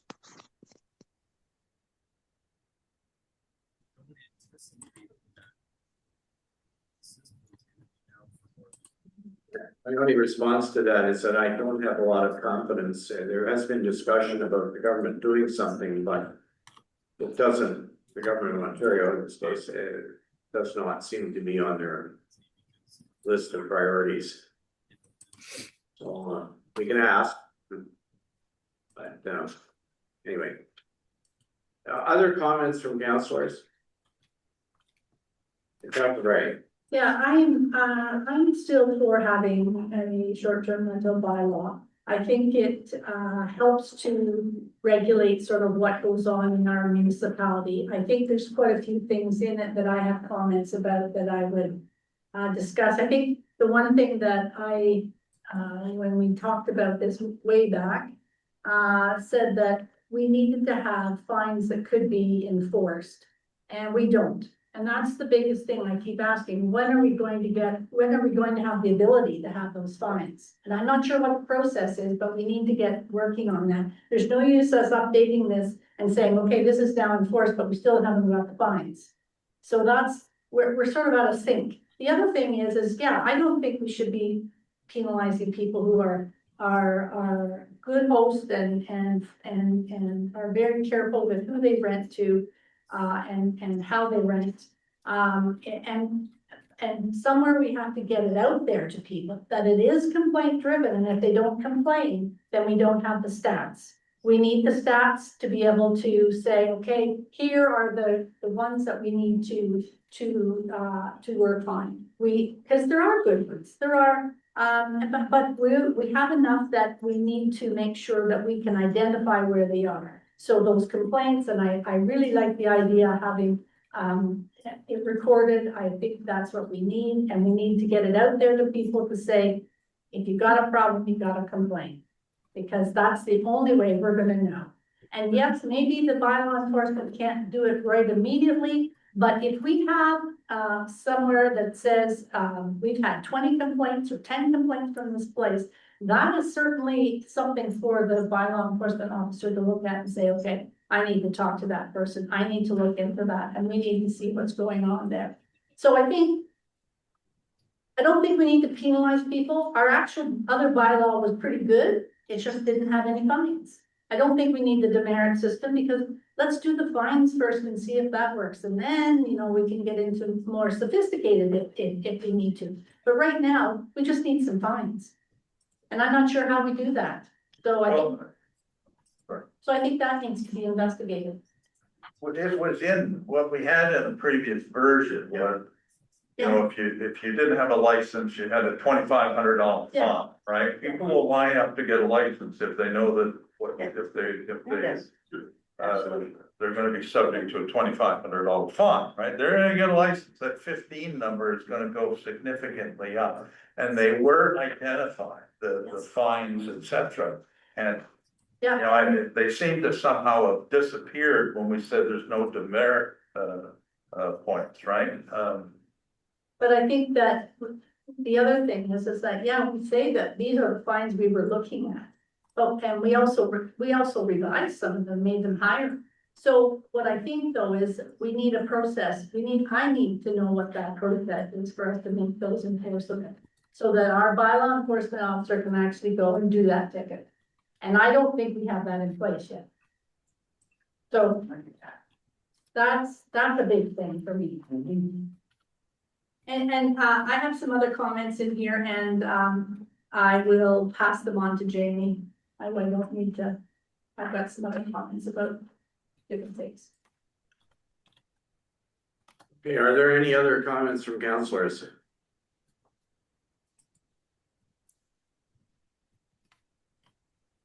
If not, I will entertain a motion to. Councillor Nash still on the line? I don't know. Yeah, through you, Mr. Mayor, I have some comments if I could. Okay, go ahead. Perfect. So yeah, I was just listening to everybody there, and I guess I too have some concerns and some positive comments for it. I know we're moving in the direction of updating the current short-term rental bylaw, which is good. But I just don't think the timing of us doing this is the appropriate timing. I think, in all honesty, this should be left now that, you know, you have municipal elections coming up. People are able to put their names in for running. I don't think this is really something that the current council should be finalizing. And I personally think we should leave it up to whoever might be on council in the fall to carry on where we might have left off here. I also do share some concerns, though, that since I have been on council, I remember hearing items about, you know, I don't think that there was going to be any limits for parking spots having to do a plan, or to say that a bedroom can only hold 2 people for these types of things, and somehow they've found their way back into this. And I thought at least 2 or 3 times these things have been mentioned to come out. So I'm not sure how these things have found their way back in it. I also think from a cost perspective for the municipality, what we can work on for this when we are doing the zoning bylaw will be included in the zoning bylaw planner's fees to work on things that could be part of this under the zoning bylaw. So we're kind of spending money partly when we don't need to, I feel right now. And, you know, I also think if our idea is to allow people to rent and we want people to get permits, we don't want to scare them away. And I think what has been brought back again is more scaring people away, which is what I think the vast majority of council has said is the last thing we wanted to do. So I don't really want to talk too much more about it. I'm going to abstain from any vote today because I don't think it's something that we should be dealing with, and I think it should be something that the new council should be dealing with. So those are the comments I have, Mr. Mayor. Thank you. Okay, thank you. I think we've exhausted the time available for this subject right now. So I'll entertain a motion that we reconvene into a regular meeting. Dr. Lamb moves. I'll second. Councilor Bray seconds. All those in favor, please. Councillor Lamb, yeah. Councillor Woods, yes. Councillor Nash, yes.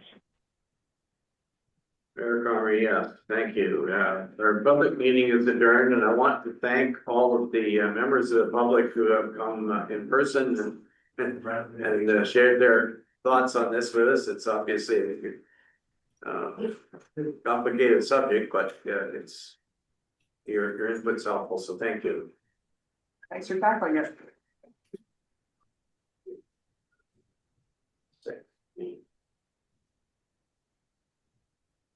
And now I'm going to declare a recess. We